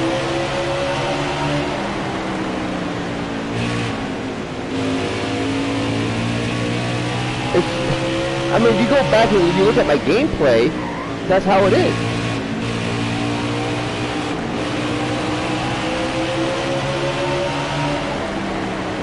And 186 laps to go. I didn't even expect this to happen. I mean, this one, just like Texas, has flown by. But I do want to win at Bristol. So hopefully I can catch up to Kyle Busch. Kyle Busch, he's breaking away. I mean, he's got that good horsepower. You know, that good horsepower and that Dodge Camry, and he's off to the races. He wants to win his first race of the year. As Rowdy Kyle Busch. But the only reason why I'm dropping back so far, guys, is I did that on purpose, actually. I mean, I did that not on purpose. Actually, that was my fault, because I was running right into stuff. But I'm not trying to pass the computer at will. That's why I'm staying at this type of level. And that's why I'm staying at this type of, like, I'm in the 5th place for a while now. But I'm not trying to actually pass the computer at will. I'm not trying to make contact with them. You know, I'm racing very, very cleanly and very professionally. And trying to pass them cleanly. You know, I see a lot of these guys, they try to make contact with the AI or bump them and at all costs, especially at Bristol. You don't want to do that at Bristol because, you know, you can hurt yourself and spin your own self out. I mean, look, I gained a spot by actually driving clean. You see what I'm saying? You can drive clean in this game. You can have fun with the AI in this game. You can't replicate this game as realistically. Like right now, like if you go back to my Texas video, I was complaining about the track being slippery. I thought the track was slippery, and you really had to slow down on corners. Just like, you know, to me, I don't think this track is slippery. I feel like it had a lot of grip, and that your tires are just gripping the concrete on Bristol. So I don't feel like the track is slippery. And you know, it has concrete on it. You know, it's not asphalt, it's concrete. So that could have an effect too on Bristol. When you play here at Bristol, I just feel like you have a lot of grip on your tires at the on the concrete of Bristol. Other than Texas, where I felt slippery, like I wanted to snap, and that's why I didn't win at Texas, because I could have went past Truex, but again, I love the drafting in this game, and I forgot the laps, and when I gave him that bump draft, I tried to set him up, and it didn't work, and he broke away, and he won, which I'm not really upset about that. I mean, it's gonna happen, you know, but I love this game's drafting. This game has excellent drafting. And it's fun to draft the AI because they're so good at understanding drafting. It's just, drafting is just, it's one of the best I've seen in a racer in a long time. Of how they got the drafting so right in this game. Like, it's one of the best I've seen in a racer in a very long time. So I give props to 704. I think that's the developer's name, 704.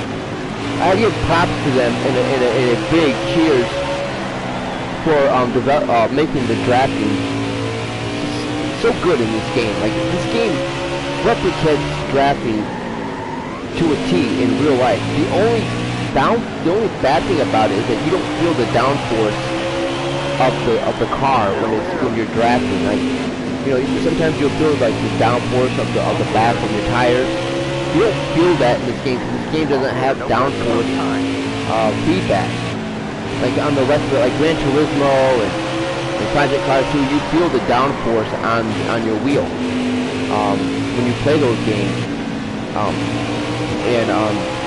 When I play it with my wheel on here, it doesn't. I don't feel that. I don't feel any kind of downforce on it. So I don't think this game has downforce feedback. That's why sometimes I don't play with my wheel on here, on this game, because I don't feel like the game, it has force feedback, but it just doesn't feel realistically force feedback. I mean, the only thing about it is that you'll feel the contact in the AI, or your tires start to wear out, and you'll feel the tires gripping on the track, but you won't feel like the downforce on it. So I mean, I don't really, I just say, like, you can play with the controller on here, and really, it's like the wheel, but nah, I don't know how to explain it. Like, I don't know how to explain it, guys. Like, it's different with like, in my other racers, I play with my wheel a lot. I don't even play with the controller on my other racers because it's just hard on those games to play with the controller, and because everything is so simulated, and it affects your wheel, whatever. So I play with my wheel all the time in those games. In this game, I really don't play with my wheel because I don't really feel like it benefits you. Like, you can play with a controller in this game and feel the same as a wheel. The only difference is that you won't get that nice feedback from your wheel in this game. Like, you only feel the feedback of the tires wearing out, or the tires gripping the road, or the contact from the AI.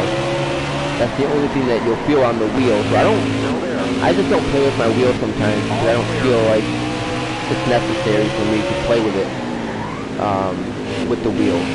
So like I said, but like I said, I don't play with driving aids. So I don't play with any driving aids at all on zero. It's expert mode. I think that's what it is. Yeah, it's expert mode. Because when I went on, like when I first played the game, it had a, like, it gave me like a tutorial or whatever on normal, and it was on normal, and I felt like the game was too easy to drive. Like I was like, I don't know, it just gave me a lot of an advantage, and I didn't like that. So I dropped it. I went into the settings and dropped it back to, dropped it on expert, and it was fine. It was a lot harder to steer, and it was a lot harder to drive.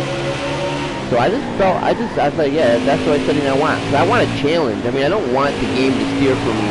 I don't want the game to help me with stability or anything. I want to be able to do all that by myself. So, I mean, you know, it feels, I don't know, it just feels cheap when you have the game do that for you. But sometimes you need aids, driving aids in this game. Sometimes you need them because the tracks are unplayable. And sometimes you spin out for no apparent reason. So I don't know, guys. I mean, you guys just post a comment. Let me know, like, because I'm new to this game. I mean, I'm new to the Heat game in this series. And like I said, I love uploading this game. This pisses me off when I see stuff like that in the game, and I see, like, you know, like I said, I'm a very simulated person. Not a simulated. I'm a very simulated racer. And I like to take. I'm a very fair racer. You know, I like to, you know, play fair. You know, I don't like to cheat the AI, and I don't like to have an advantage over the AI. You know, they win races, I win races. It happens. You know, and that's what I love about this game. You know, you can have fun on this game, and you can have your racer that you want to, your driver that you want to pick, and have fun over the season. The only thing about it is that sometimes the game is unplayable on some tracks, and the AI constantly making contact. That's the only thing I don't like about it. The only thing I don't like about it. I don't mind the bumps, but when they're literally trying to take you up near the wall and hit you towards, which it happened a couple times in this gameplay. It happened a lot, which I got pissed off. But again, I'm a very professional driver, and I didn't let that get to me. It just makes the computer look like a dumbass. No class, no sportsmanship. You know, it just makes the computer look, and it makes this game look bad when the user does that. You know what I'm saying? Like in real life, like, you know, like when you do that, you're just like, you're making your own self look stupid and dumb, and you're not a clean racer. A lot of drivers don't have respect for you because of the way you drive. You know, you're not going to build up a you're not going to build up you're not going to build up a reputation. We're going to put here. You're not going to build up a good reputation as a driver if you do something like that. We're going to take that. We're almost near the end of the race. We're going to put the tape up a little bit more.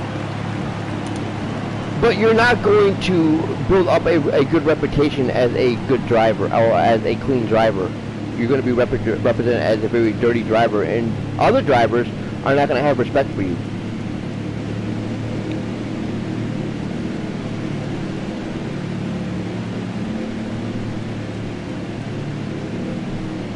So I don't know why that happened, and I guess 4 people are on the lead lap. Kevin Harvick, Kurt Busch, me, Ryan Blaney got the free pass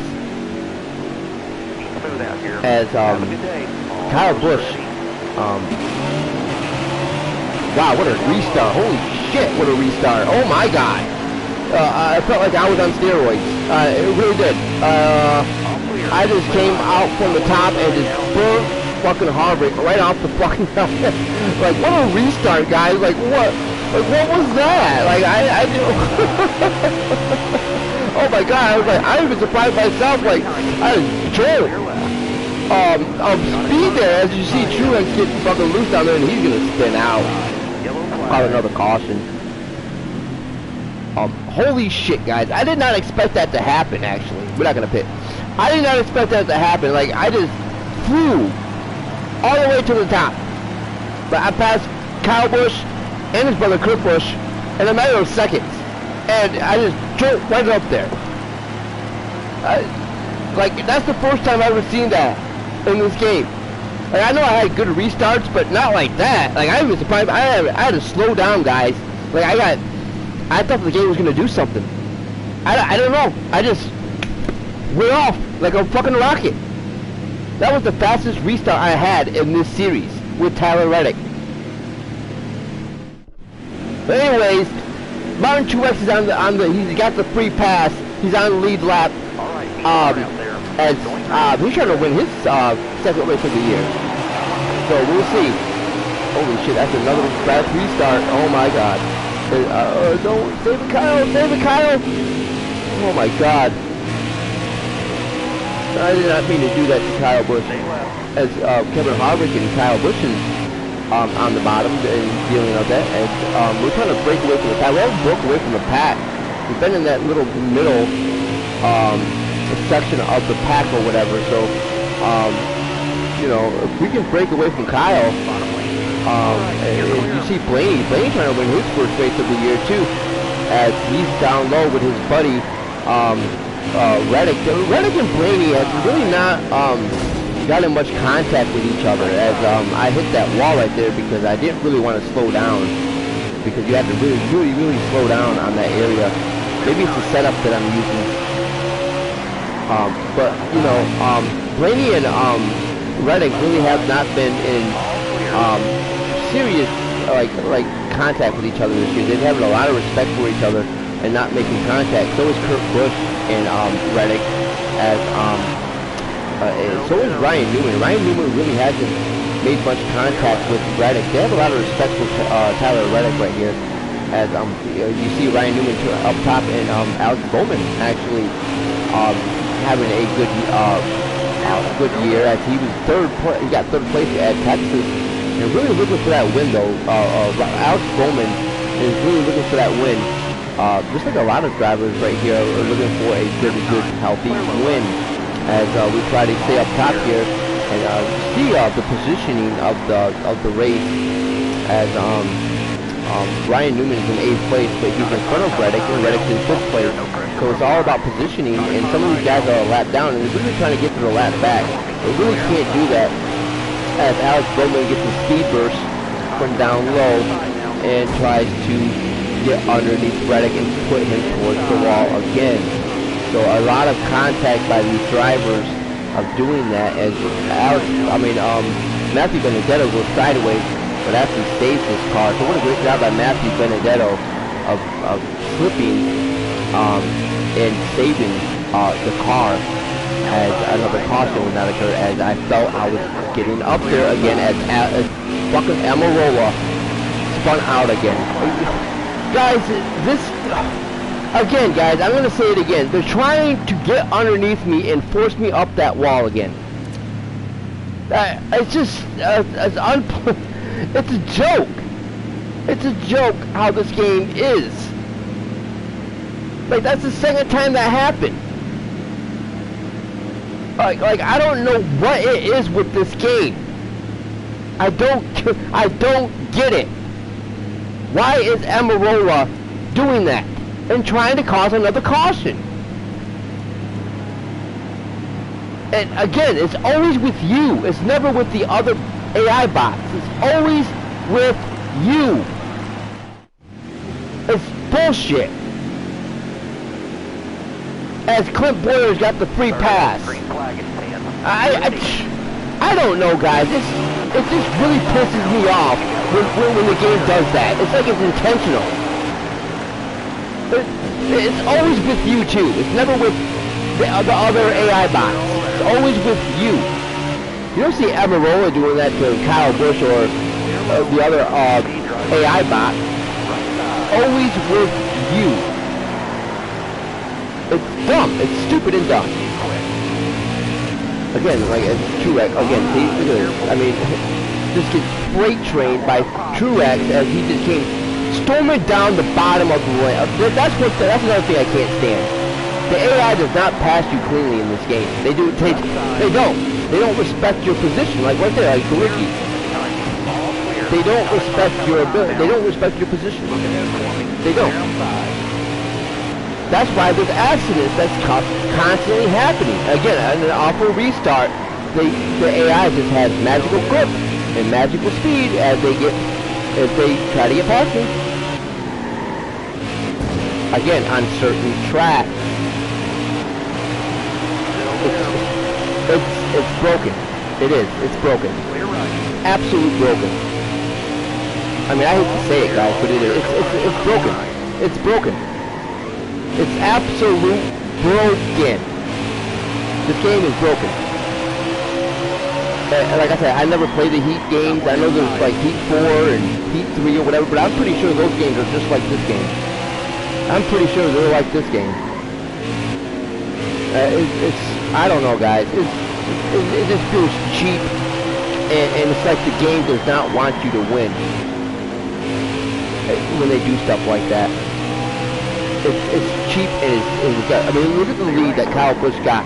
Look at the lead that Kyle Busch had. Off of a caution and off of a restart. Because I'm messing around with these guys right here in the back. And that's what this game does. It'll have you, the AI will constantly make contact with you just so the leader, just so you won't catch up to the leader. That's what this game does. Or you can't pass anybody correctly, or not correctly, but you can't pass anybody like right away. You have to fight with the cars that are around you, and that just makes the leaders get a huge lead, and then you can't catch up. It's just garbage. I think it's predetermined, and it's garbage, and it's stupid, and it's when the game does that. I don't think it's scripted to do that, but I just think that it's, I don't know, I just feel like it's like that, just so that you can be distracted, so the other drivers, I mean, so the leaders that's in the lead can kind of get a lead on you, a big lead, so you won't catch up, or it's like hard for you to catch them. You know what I'm saying? Like what's happening now with Bladesxonly and Kevin Harvick. I can't seem to break away from the pack. Like they're always right there, and getting past me, and I have to get past them, and they'll get past me.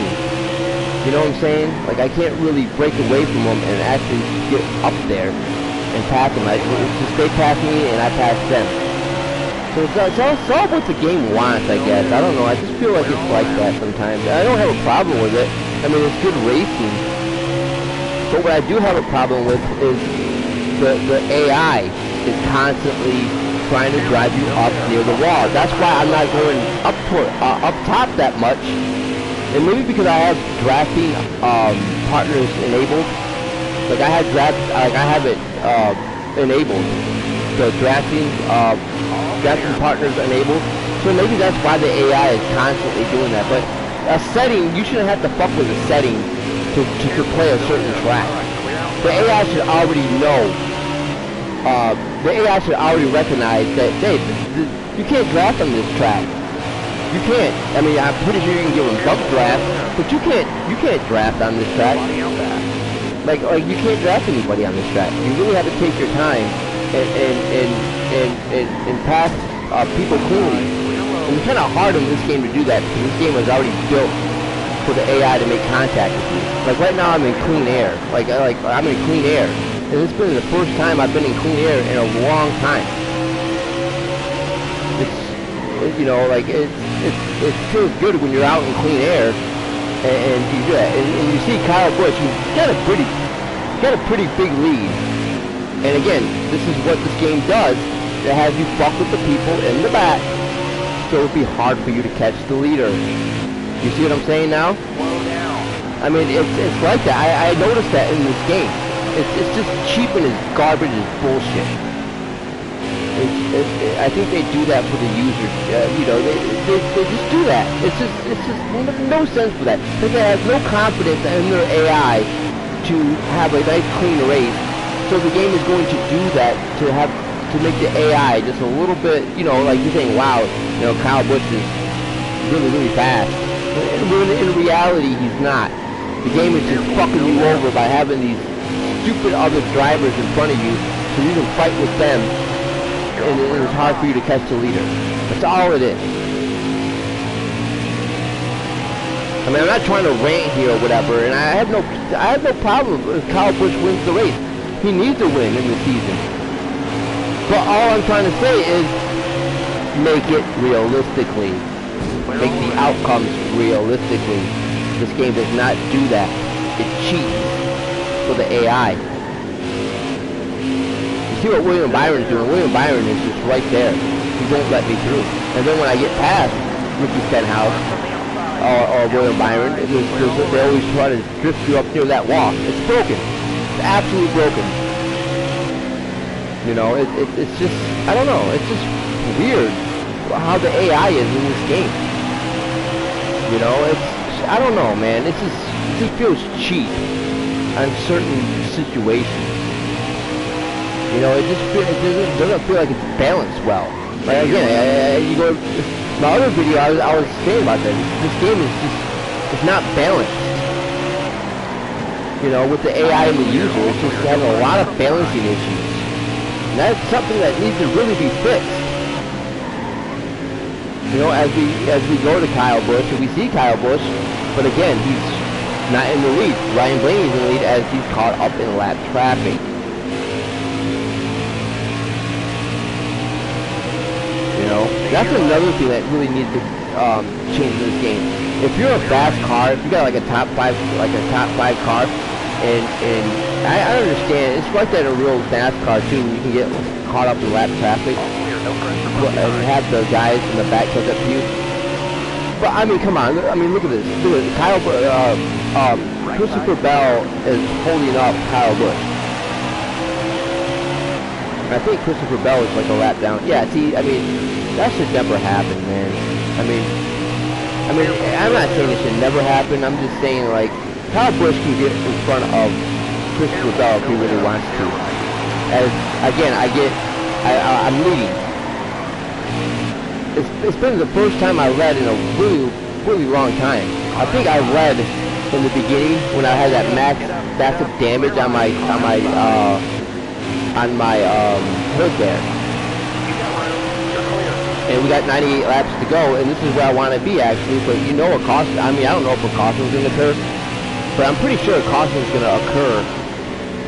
Just, you know, I just don't have confidence that the AI is going to not cause a caution, because again of how the track is made, how it's set up. You get a lot of speed from the top here, and it's so sad that, you know, you really can't use, I mean, you probably can, I don't know. Maybe with a wheel, I don't know. I just feel like the bottoms on these things are much more harder to drive than the top. I really like the top, but I want to, you know, I don't know. I just feel like when you're out there, the AI tries to crash into you. The AI would try to crash into you when you're up near the top, especially if you got a cluster. Like right now, like, see, there's another caution. It's just, oh my god, man. We're not gonna, I don't know. We're not gonna, I don't know. I mean, is it even worth pitting just to take tires?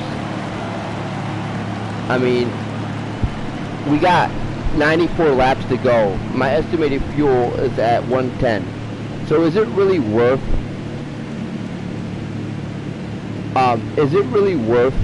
me dropping a few spots and actually taking fresh tires? I don't know. Cliff Boyer's got the free pass. He was 2 laps down, now he's a lap down. I don't know, guys. I just feel like when you probably get out in the lead, the game doesn't want you to break away that much, and the AI will cause a caution just for you to get everybody back, you know, together, and so you won't break away that much. That's what I think. I don't know, but it's been a very sloppy and frustrating race for me. I thought being in Bristol will actually be fun, and cause I never play, like I said, I practiced here, but I didn't practice with the bots. Like I didn't practice with the AI on the track. I just practiced by myself because I had a test. It's like a test session that they have in this game. So I practiced, and I just knew that the top was the dominant. Like running the top in this game was good, especially in Bristol. So you know, I was like, wow, you can run the top. But I don't know, guys. I don't know, guys. I just feel like there's some parts I like about the game, and there's some things I don't like about it. Just like, I just don't like the unbalance with the AI and the user. That's all.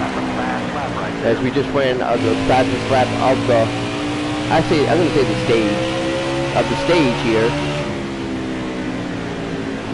You have to slow down immensely to turn in that corner. That's what's messing me up right there. And that's probably why I can't break away that much. Is we got a huge lead over the leaders here. As again, they did not take fresh tires. So again, the pitting situations in this game for the AI is absolute garbage. You know, I understand, like, okay, like, say you're on like 75% tire wear or even 80% tire wear. You know, and you're near a caution comes out, and you're like, okay, should I pit? Should I get fresh tires? Should I do this? Should I do that? And then you're like, well, I should get fresh tires for the long run because we still got like 90 laps to go. So you're like, I should get fresh tires for the long run. Maybe you're okay on fuel, and maybe you can fix the damage. Or not even fix the damage not your best. You only take tires. So you're not going to lose that many spots, depending on where you are, depending on if you're a lap down or not. The AI does not understand that. They don't take tires, and that's why you're able to break away like I am right now. I'm able to break away from the leaders because they're slow. Their tire wears are worn. They're not taking tires. Why? Because they don't want to lose any kind of spot, which I understand that. But you gotta understand situations. You gotta understand like pit strategy and pit strategy advantages, and that's something that just the AI doesn't do. Like I said, guys, I think that the AI does not pit on pit strategy. I mean, not pit strategy, but I think they only pit when they don't pit when their tires are worn. They only pit on fuel. Like if they got low fuel, they'll pit. And then they'll get tires, but they won't go on tire wear. They only pit in if they got low fuel. That's why you're out there, and that's why they get like Joey Logano yesterday. He had got a blown tire. That's why Joey Logano got a blown tire, because the CPU was on low tire wear, and his tire wear was worn out, and he busted and he popped the tire. They don't recognize that because they're not programmed to recognize that. They're only programmed to pit when they have low fuel. See what I'm saying now? They only pit when they got low fuel. They don't pit with tire wear. Like you got 25% or maybe 13 or 18% on your tire wear, and you got like 60, maybe 40, maybe 30 or 20 fuel, and there's 5 laps to go. You're gonna get tires, right? The AI doesn't do that. They'll let their tire wear go and rely on that 20 lap, rely on their fuel, and then they'll ride it out until then. And then the game will just pop their tires because their tire wear is going out. I noticed that. It's not a mechanical issue or whatever. It's not nothing like that. They pit only on when they got low fuel, not when they got tire wear. That's how they're programmed. Post a comment, guys, if you think that's it, because I really do think that's it, and I really do think that's what the computer does.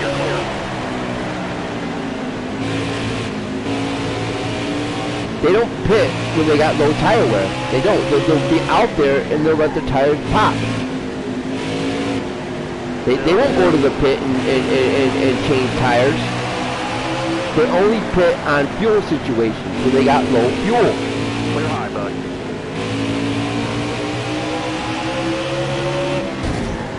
I mean, I hate to say it like that, but that's what it is. As I just saved Bladesxonly from spinning out again. Clear outside. Be quick. I don't know, guys. All clear. It's just unsatisfaction with this game sometimes. What this game does. You know, I mean, I'm trying to enjoy it. I'm trying to have fun with it, but it's kind of hard to do that when the game does random shit like that, and then you notice like tendencies with the AI, and you're like, wow, you know, like they don't go on tire wear, they just only go on fuel. You know, because it's just, I don't know. I noticed that with the AI with this. Like they'll be out there and the tires will pop. Like why do the tires pop? My tires don't do that. Why does the AI do that? Why? Because they're out there. They don't go on tire wear. They don't pit when they got low tire wear. They only pit when they got low fuel. Certain situations, like in that situation right there, I could have got fresh tires too, but I wanted to keep it balanced. I didn't want to have an advantage over the AI. You see what I'm saying? I didn't want to have an advantage, so I didn't take tires either. And I still got a huge lead. You see what I'm saying with this game? I mean, I don't know, guys. I mean, I just think we're on the same tire wear, and that the computer should have kept up with me. The computer should have kept up with me in that restart. And again, I mean, I love the avenue of the game. I love the restarts. You know, sometimes you'll lose a restart, and sometimes you'll benefit from a restart. Or, you know, like I lost a couple restarts on this race, but I was able to win restarts too. So I wasn't constantly losing restarts. See what I'm saying? So this game has a good balance of mixture with restarts because of the algorithm of the race. They go by the algorithm of the race. And go by actual academics of the races, like tire wear, and, you know, what tire wear it is, and they'll go by that. And that's how they were able to determine who wins restarts. You see what I'm saying? I mean, it's kind of hard to explain like that, but I mean, that's what I think. Like, they'll go by, okay, you know, whose tires are less worn, or whose tires are kind of like the freshness, and they'll go by that. And that's why the computer sometimes, they'll win restarts on you because of the algorithm of the race, which is really good and really balanced. The only problem that I have with it is that sometimes it breaks that immersion and breaks that code, and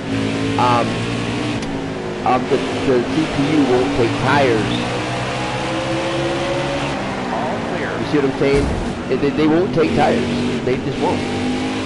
They'll be out there and they're willing to pop a tire, and then they'll pit. Like, we haven't seen any manual pits. Like, we haven't seen any green flag pits. It's always been on a caution. And you see how the competitiveness is, right? I mean, I'm lapping these guys, but it's not by a huge margin. It's not by 2 or 3 laps. It's only by 1 lap or 2 laps, which that's realistic.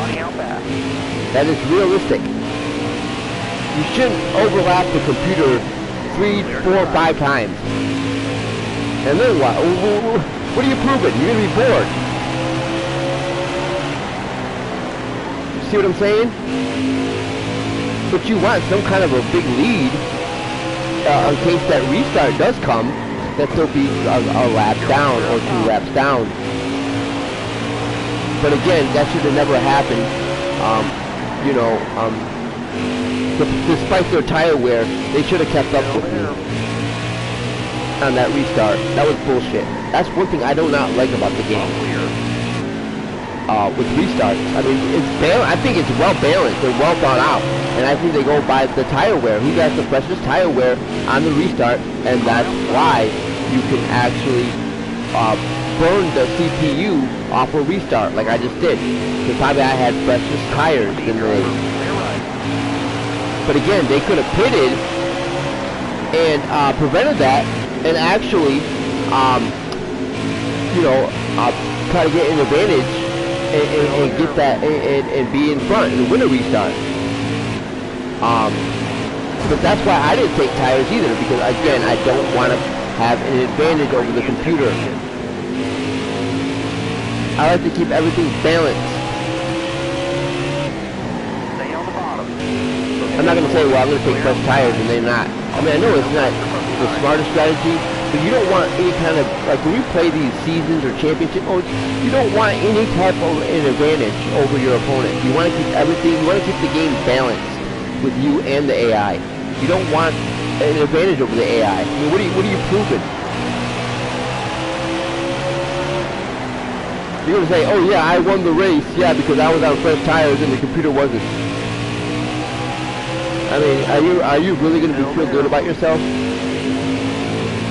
Because you beat the AI because they had worn tires and you had fresh tires? No, you're going to feel cheap. You're going to feel like you didn't really deserve that win. Now, you can't help it because the fucking AI in this game is so stupid and broken that, I mean, you're going to outsmart them. But I just like to keep everything balanced and, I just like to keep everything competitive and balanced when it comes down to me and the CPU. I mean, I could have took fresh tires and lost a couple spots to gain it right back, and I would be in the perfect position that I am now. Stay low. All right, you're clear. And get the spots back. But I didn't. Track all yours, bud. You're clear. I didn't want to I wanted to keep everything competitive. But again, I mean, it didn't really work out because I got the fast restart. Again, I've been getting burned off for restarts. This game gave me a restart because of my fresh tires. The algorithm of the race. Stay to your left. They do a very good job of doing that. This game does an excellent job of balancing restarts. Stay up against the wall. Stay high. I know a lot of people get frustrated when the computer does win a restart on you. But that's just the algorithm of the game. It's balanced. It's well thought out and well balanced. That's the only thing I can. That's the only thing I can say about the AI in this. I mean, not the AI, but the developers in this game. That they did get right and balanced. They got balancing right with the restarts. But it's still kind of unbalanced because the AI won't pit in certain situations. They won't take tires in certain situations. So you can be on fresh tires, and the game is going to reward you for being on fresh tires. That you're gonna go right past the AI if they're on worn tires. Because again, they only pit on when they got low fuel. They only pit when they got low fuel. Actually, we're gonna check our car care right now. As again, we're on 50. Our tire wear is wearing down, but we got a lot more fuel.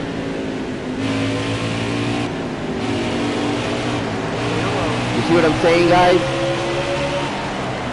I mean, we got enough fuel to last us to the end of the race. If this race does stay green, we got a lot more fuel to make it. It's just the tire wear. The tire wear is a big issue here. With the races. I think it has everything to do with the races. And how it determines races and how races are actually finished and determined. This game really rewards the guy who has the freshest tires. which he should. He should have an advantage. When you're on fresher tires and your opponent's on war tires, you're going to be faster than them because you can grip the corner a little bit more better, and you're going to be faster. Stay high up here. That's all yours, bud. You're clear.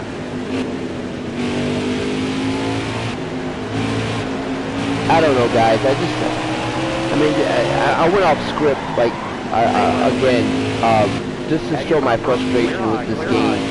But it's a video game. I mean, I'm not trying to nitpick and say, oh, you know, everything's supposed to be realistic, because this is not a realistic racer. It's not. But it's a fun racer, and you can make it kind of simulated if you really want to.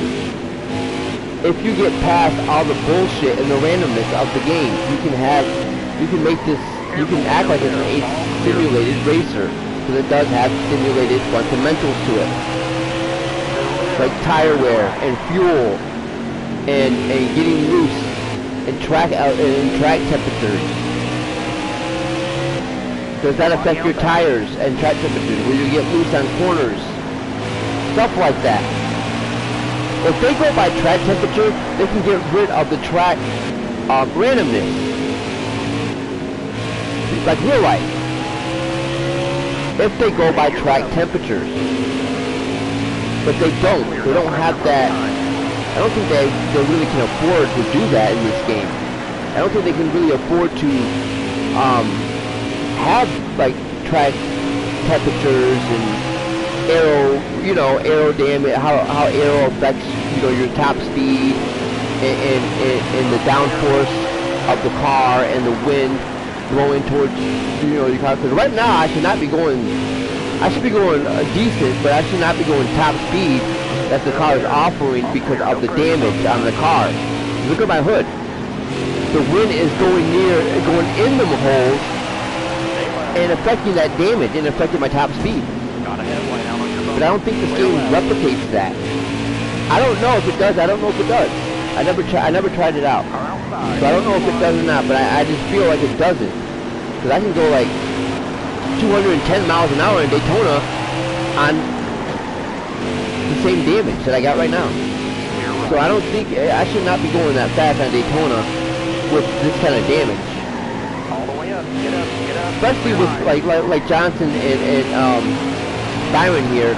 I should not, you know, I should be kind of loose right now because of the dirty air that I'm getting off of their spoiler. I mean, I don't know, guys. I go by realism, and it just bothers me that there's stuff in the game that bothers me, and it really pisses me off because I say that does not happen in real life. You know what I'm saying? Like I try to make everything like realistic, and when I see stuff like that, it just pisses me off and breaks immersion. And there goes another yellow flag.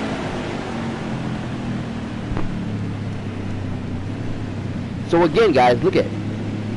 Again, 27 laps to go. Again, nobody is pitting.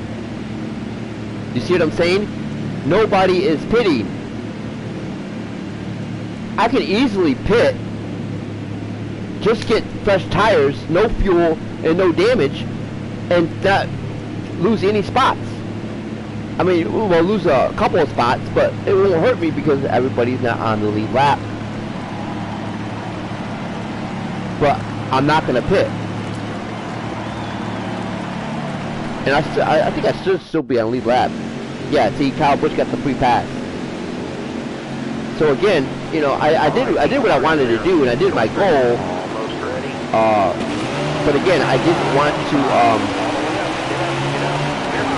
I didn't really want to. How do I want to say that, guys? I didn't want to. Like I said, I want to keep everything balanced with me in the CPU. And again, I get a good restart. You see what I'm saying? I get a good restart. That's the second time I've actually got a good restart. Last time wasn't.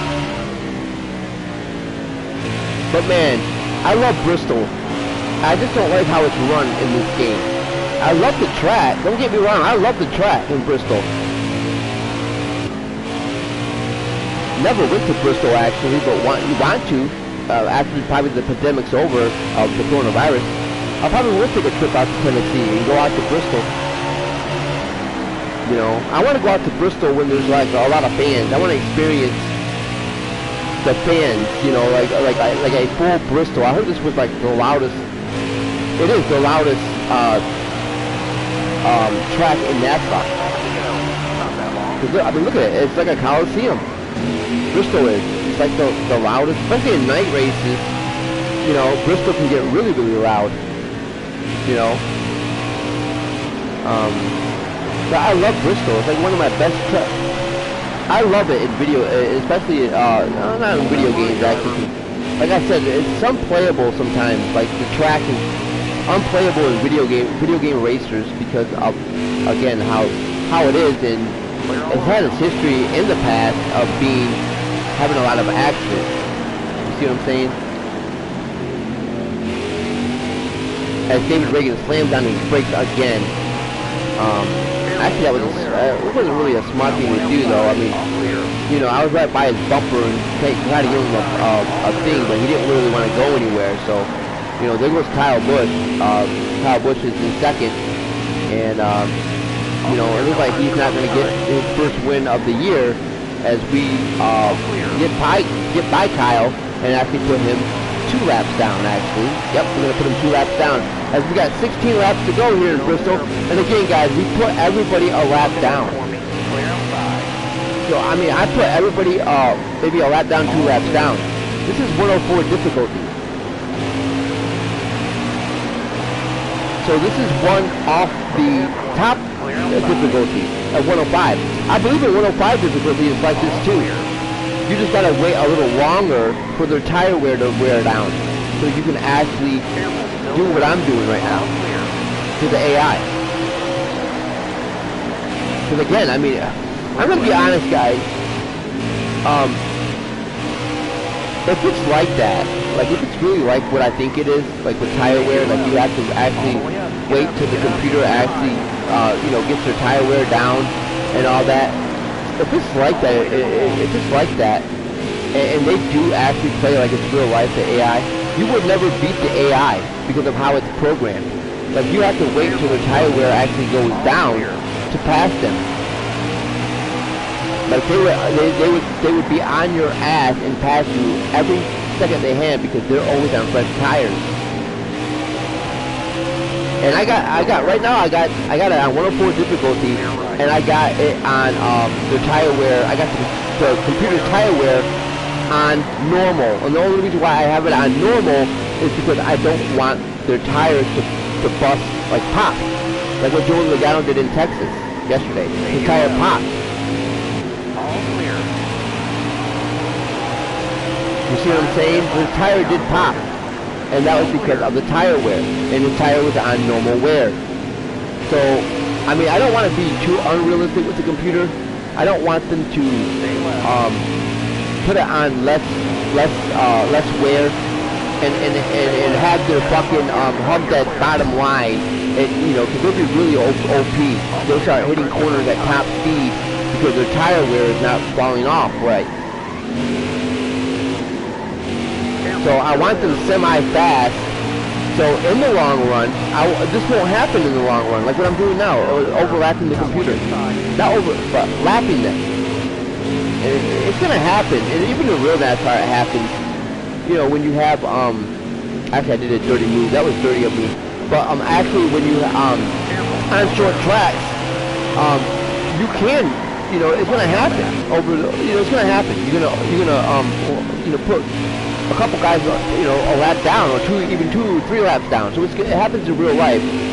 So, but this game kind of overdoes it with that, you know, with the short tracks. You know, I know it's kind of hard to pass on short tracks, and that's why it's like a lap down, 2 laps down, 3 laps down. It's kind of hard to pass, you know, drivers. But the AI needs to recognize that, and they need to know how to pass people cleanly. Like they can't pass each other cleanly either, sometimes. You know, they need to recognize, hey, I need to get past this guy to stay up with the leader. You know, that's why it's in lap traffic. It's called lap traffic. they need to learn how to get past lap traffic. As we got 4 laps to go here in Bristol, and again, another caution has occurred. And again, we are not going to take any kind of tires. Let's see who DNF'd. As the DNF was on Justin Haley. As Eric Jones DNF'd. Austin Dillon, our RCR teammate, DNF'd after that huge crash that just earlier, and Ryan Priest. So the only ones that hurt the only one that hurt off of the DNF was Eric Jones. Eric Jones was in the playoff talk, so he's not going to get any kind of points after DNFing. So what a bad break for Eric Jones.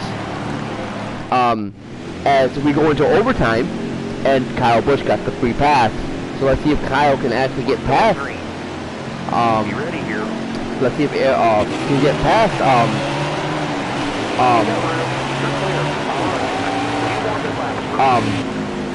Tyler Reddick, as Kyle Busch just lost position. He got the free pass, but he was near the back of the pack. So it looks like it's going to be another win for Tyler Reddick. I mean, yeah, it looks like we're going to put Tyler Reddick back in victory lane after losing Texas. And here we go. We are on the last lap of the race. 500 laps is complete here in Bristol.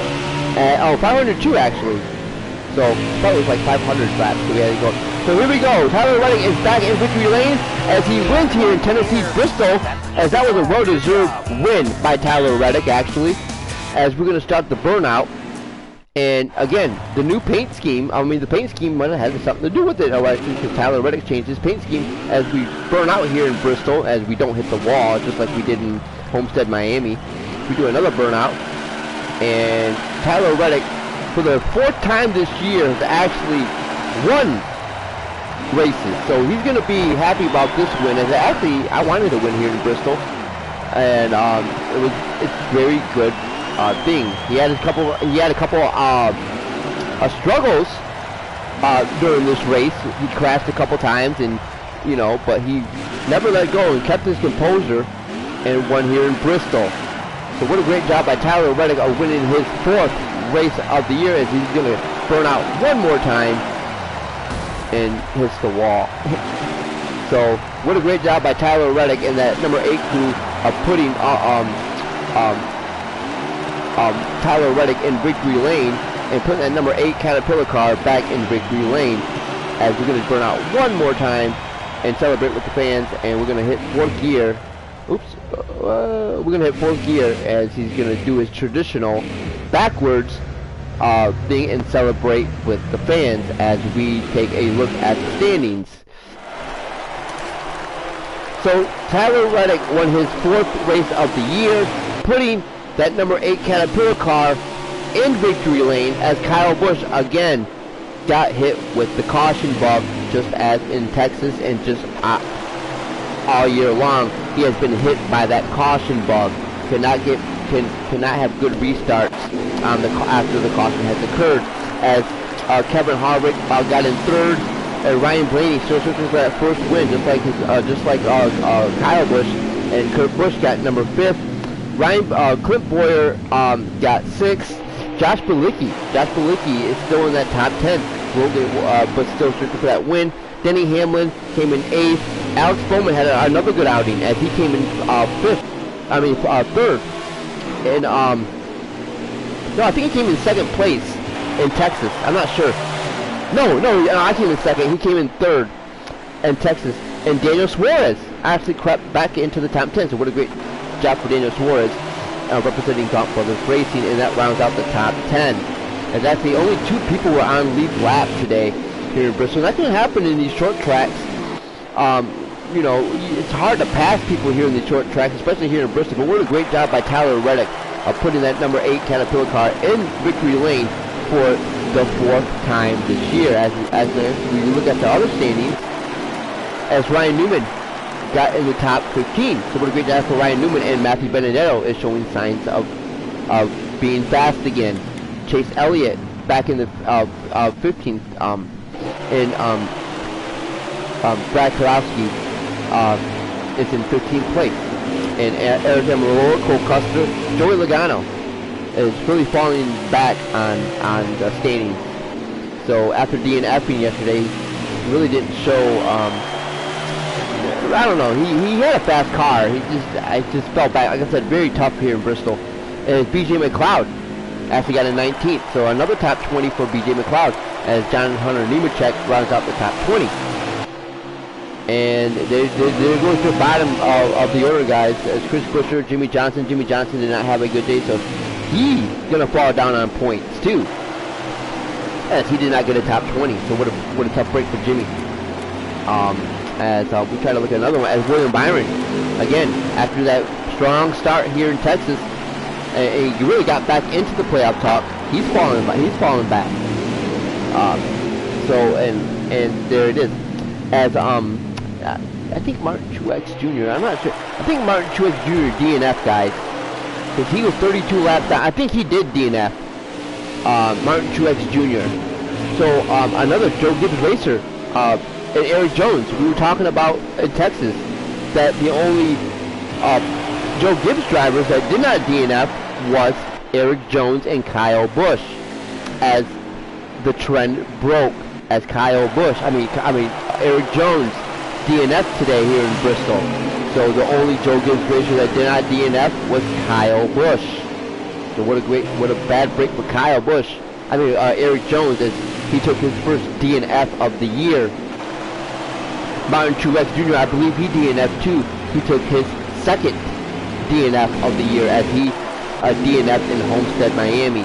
So after winning Texas, he came to Tennessee here in Bristol and DNF'd. So again, our Texas winner, which was Martin Truex Jr., couldn't feed off that momentum as Ryan Preece and Austin Dillon DNF'd too.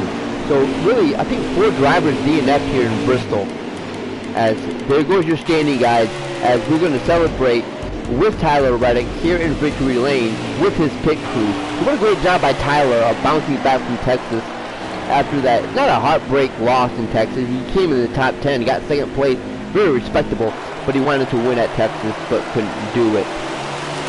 So as we look at the standings here, as Tyler Reddick got very, very valuable points in that and 4th win of the year, as Ryan Blaney is still in 2nd place. Kyle Busch still in 3rd. Kevin Harvick after DNF, he really bounced back well from Texas as he got 4th, as Josh Bilicki got himself a top 5. So what a great job by Josh Bilicki. Still in that top 5, in that top 10, cannot get a win. As Denny Hamlin is 6th, Joey Logano is in 7th in the point standings, as Kurt Busch had a good outing, and you can't complain with Kurt, as Ryan Newman and Alex Bowman rounds out the top 10 in the standings. So as we go and look at the trophy, and we go and look at Tyler Reddick in Victory Lane for the 4th time this year, as he put that Caterpillar car in Victory Lane for the 4th time this year, as that car really has not had much success over the years, and really not,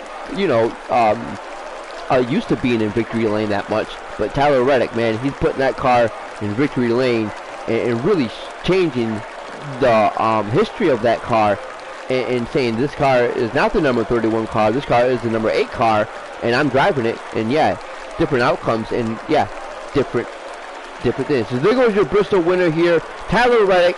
Well-deserved win as here in Bristol, Tennessee, as we close the book here on the Food City Bristol race. As Kyle Busch had the fastest lap of the race, and Kyle Busch led the most laps with 239 laps. And Josh Bilicki was on the move. He started 38th and finished 7th. Wow. And tough break for Martin Truex. Yep, he DNF'd. He started 6th and finished 37th. So there you go, guys. I didn't know that Josh Bilicki started in 37th place. I thought he had a top. I thought he was like in I don't know. I thought he started in like the top 10. But I don't know, guys. There you go. There goes your results on Bristol. So Martin Truex Jr. DNF twice. The only Joe Gibbs racer that did not DNF was Kyle Busch. And you see Kyle Busch needs a win. He needs a win. He came close again. Kyle Busch came close again, but could not get that win. Again, bit by the caution bug, bit by restarts. So let's see if Kyle and that NMM team can maybe figure out that strategy. As what a great day for Josh Bilicki. Really didn't show fast of a good car and a fast car. I thought he did. Came in the top 10 or qualified good, but really didn't qualify in the back. Oh yes, he did. He did qualify he did have a fast car, and he did qualify in the front. What happened is that he failed that inspection, so they put him in the back. That's what happened, guys. He finished in the top. He qualified in the top 5, but he failed some kind of inspection, and they put him in the back. So that's why he was in the back. I knew that wasn't right. As we close the book here on the results and on the results here in Bristol, as we close the book here in Bristol, Tennessee. I mean, man, what a great job by Tyler Reddick, though, man, of really not letting the effects of Bristol and the history of Bristol of having a lot of cautions. We had a lot of cautions in Bristol. We thought we might see that here in Bristol, as we close the book here on Food City here in Bristol, as our next race is at Richmond. So again, guys, I am very, very scared about racing at Richmond.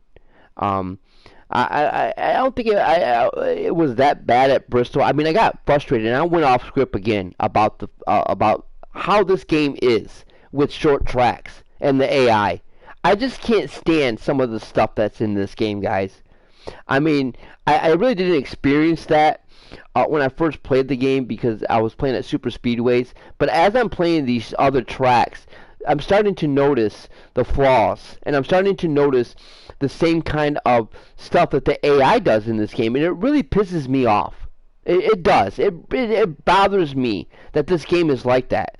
You know, like, they can actually fix their game a lot more better with the AI. The AI, I don't know, maybe I don't want to put the game on relaxed yellows just because it's a short track, or just because it's a road course. There's going to be cautions. Cautions are going to happen. It's a part of racing. You know, you really can't go into a settings and try to put this game on the settings for the AI to act right. The AI should already know how to race on these tracks. And like I said, it's just bad programming. It's bad programming, and it's lazy programming that the developers of this game just didn't put enough time to build the AI to know how to run a track. Because they don't know how to run these short tracks or these road courses. They're fine on speedways. Not even speedways sometimes. Sometimes they fuck up on speedways. Excuse my language. But on super speedways, they're all right. They're fine. And in speedways, sometimes they're all right. It's just on these short tracks and these road courses, they fuck up. I mean, it's like they don't know how to race. They don't know how to race. But we actually won here at the Great Coliseum here in Bristol, and we put that number 8 car back in victory lane. So again, guys, you know, I went off script a lot, you know, and I try to commentate what Tyler Reddick was feeling and what Tyler Reddick was doing. I mean, I'm getting so going off script here that I'm not really going into the dash cam. I mean, I did today, but that was just more of an example. But I like to go into the dash cam to, you know, say this is what Tyler Reddick's. We go into the dash cam, like in real life, when you go into the dash cam of Jimmy Johnson's car or whatever, and you get to see the inside of the car and what he's seeing. That's what I like to do with Tyler Reddick in this season that I have now. I like to take you guys into the cockpit to see what Tyler Reddick is seeing.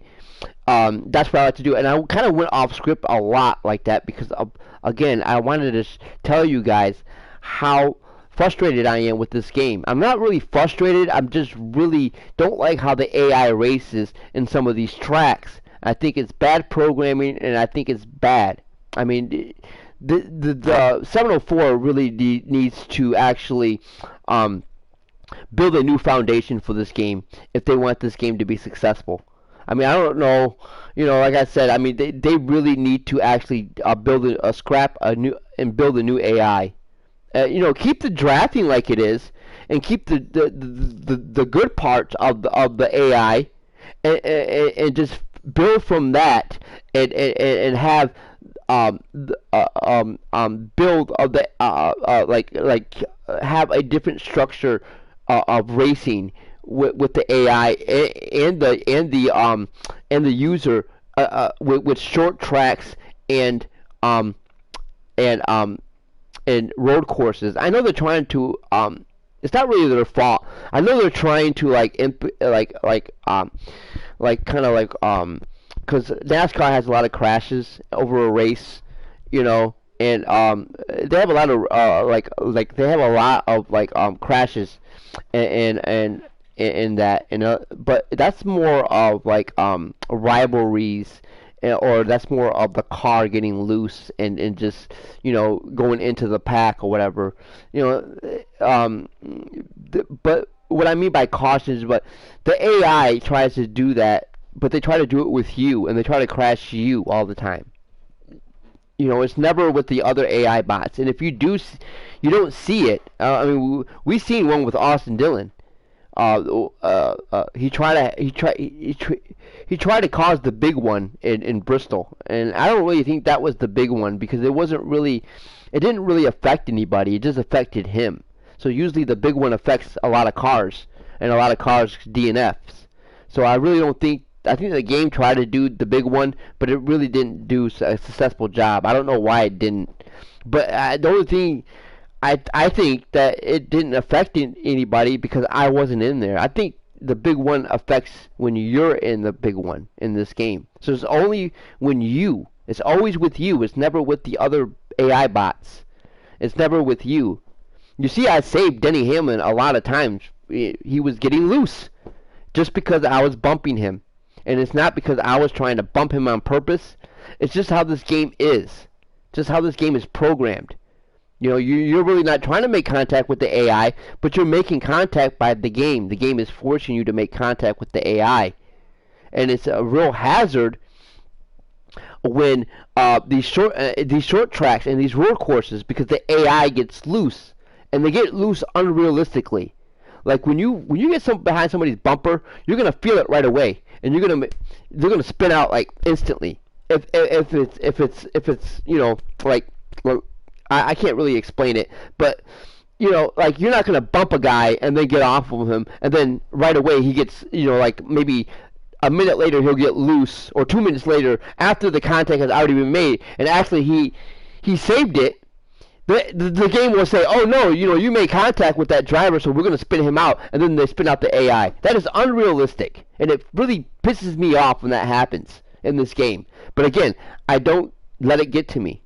I'm enjoying this series, and I'm enjoying this, but I'm trying to I'm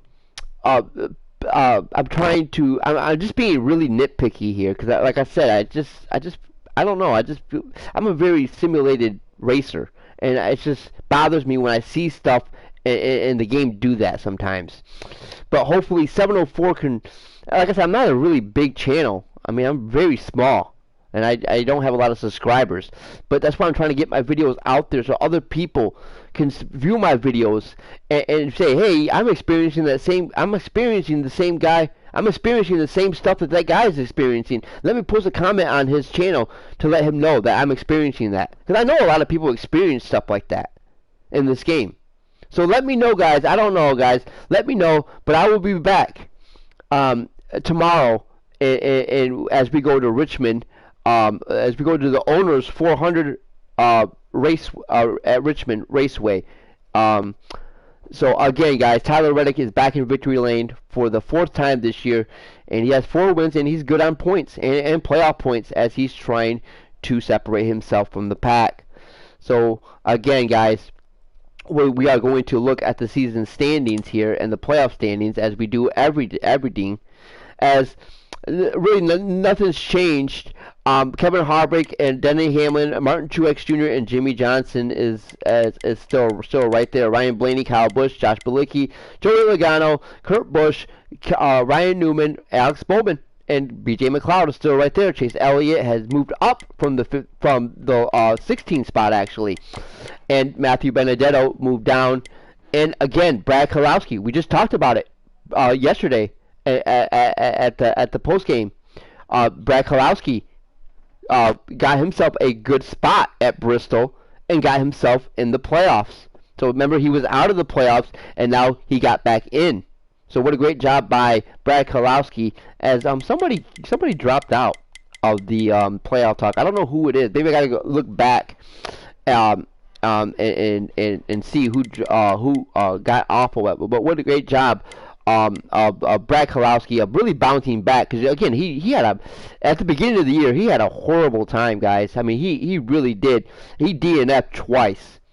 And Joey Logano DNF too. So the only one that didn't DNF out of Penske Racing is Ryan Blaney. And again, the only one that didn't DNF in RCR is me. I did not DNF yet. So I should have DNF'd a couple times in the race. But the game just didn't register it. So what a great job by Brad Keselowski of actually getting back in the playoff spot. And we're going to check about the standings as we go into the point standings, as Ryan Blaney is still right there, second place, having a good year, but needs that good win.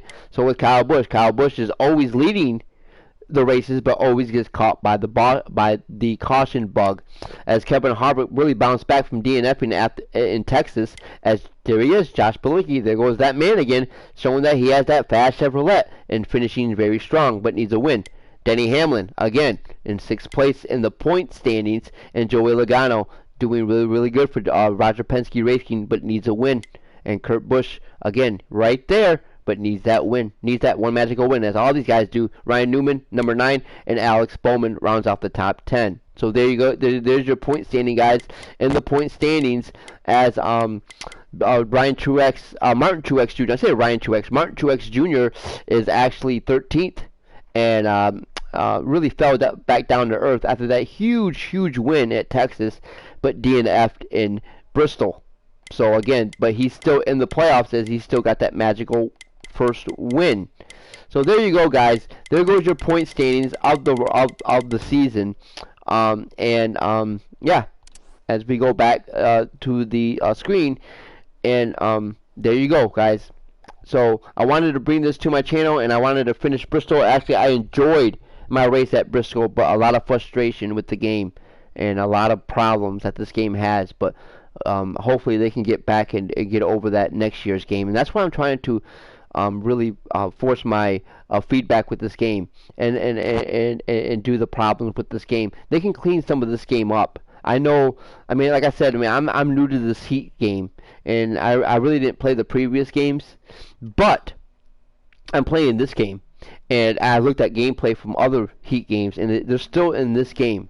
The problems in those games are still in this game, which they can clean that up. They can clean that up, especially with next gen coming out. So hopefully next gen will change the fortunes of the Heat series, because I'm enjoying the Heat game right now. I'm enjoying this game. But it's just flaws that I see, and that's why I'm trying to address them to other people, and hopefully get back to the developers so they can fix this up. Because I'll keep supporting them if the game's starting to get better. Now, if I don't see this game improving anything, then I'm not going to be really interested in it. But I love what I'm doing with Tyler Reddick, and I love the season that I'm starting. And hopefully, I'm going to finish this season with Tyler Reddick, and I rather if I win the championship or not. So, but I'm a very simulated guy, and I'm a very simulated racer, and I take things very seriously, and that's probably why I'm really having I'm not really frustrated, but I'm really it bothers me what this game does sometimes and how this game replicates racing. So anyways, guys, there you go. Tyler Reddick won his 4th race of the year. Let's see if he can build off of that year, because it's been inconsistent with Tyler, too. Even though he's doing really good and having that really good magical season, it's inconsistent with his car, and it's inconsistent with him. Sometimes he'll win a race, sometimes he'll lose a race. So, I don't know. Will Richmond be one of them races that he loses, and can he pick himself up after that? He's been doing a great job of bouncing back from losing races, as he's been in the top 5 all season long. but that can change. But there you go, guys. That's it. If you want to show more, give this video a like, comment, and subscribe to me, your host, on the top lane with Bladesxonly. And you know, I will be back tomorrow, or even today, or even in the week. I don't know, but you know, I'll be back very shortly with more content.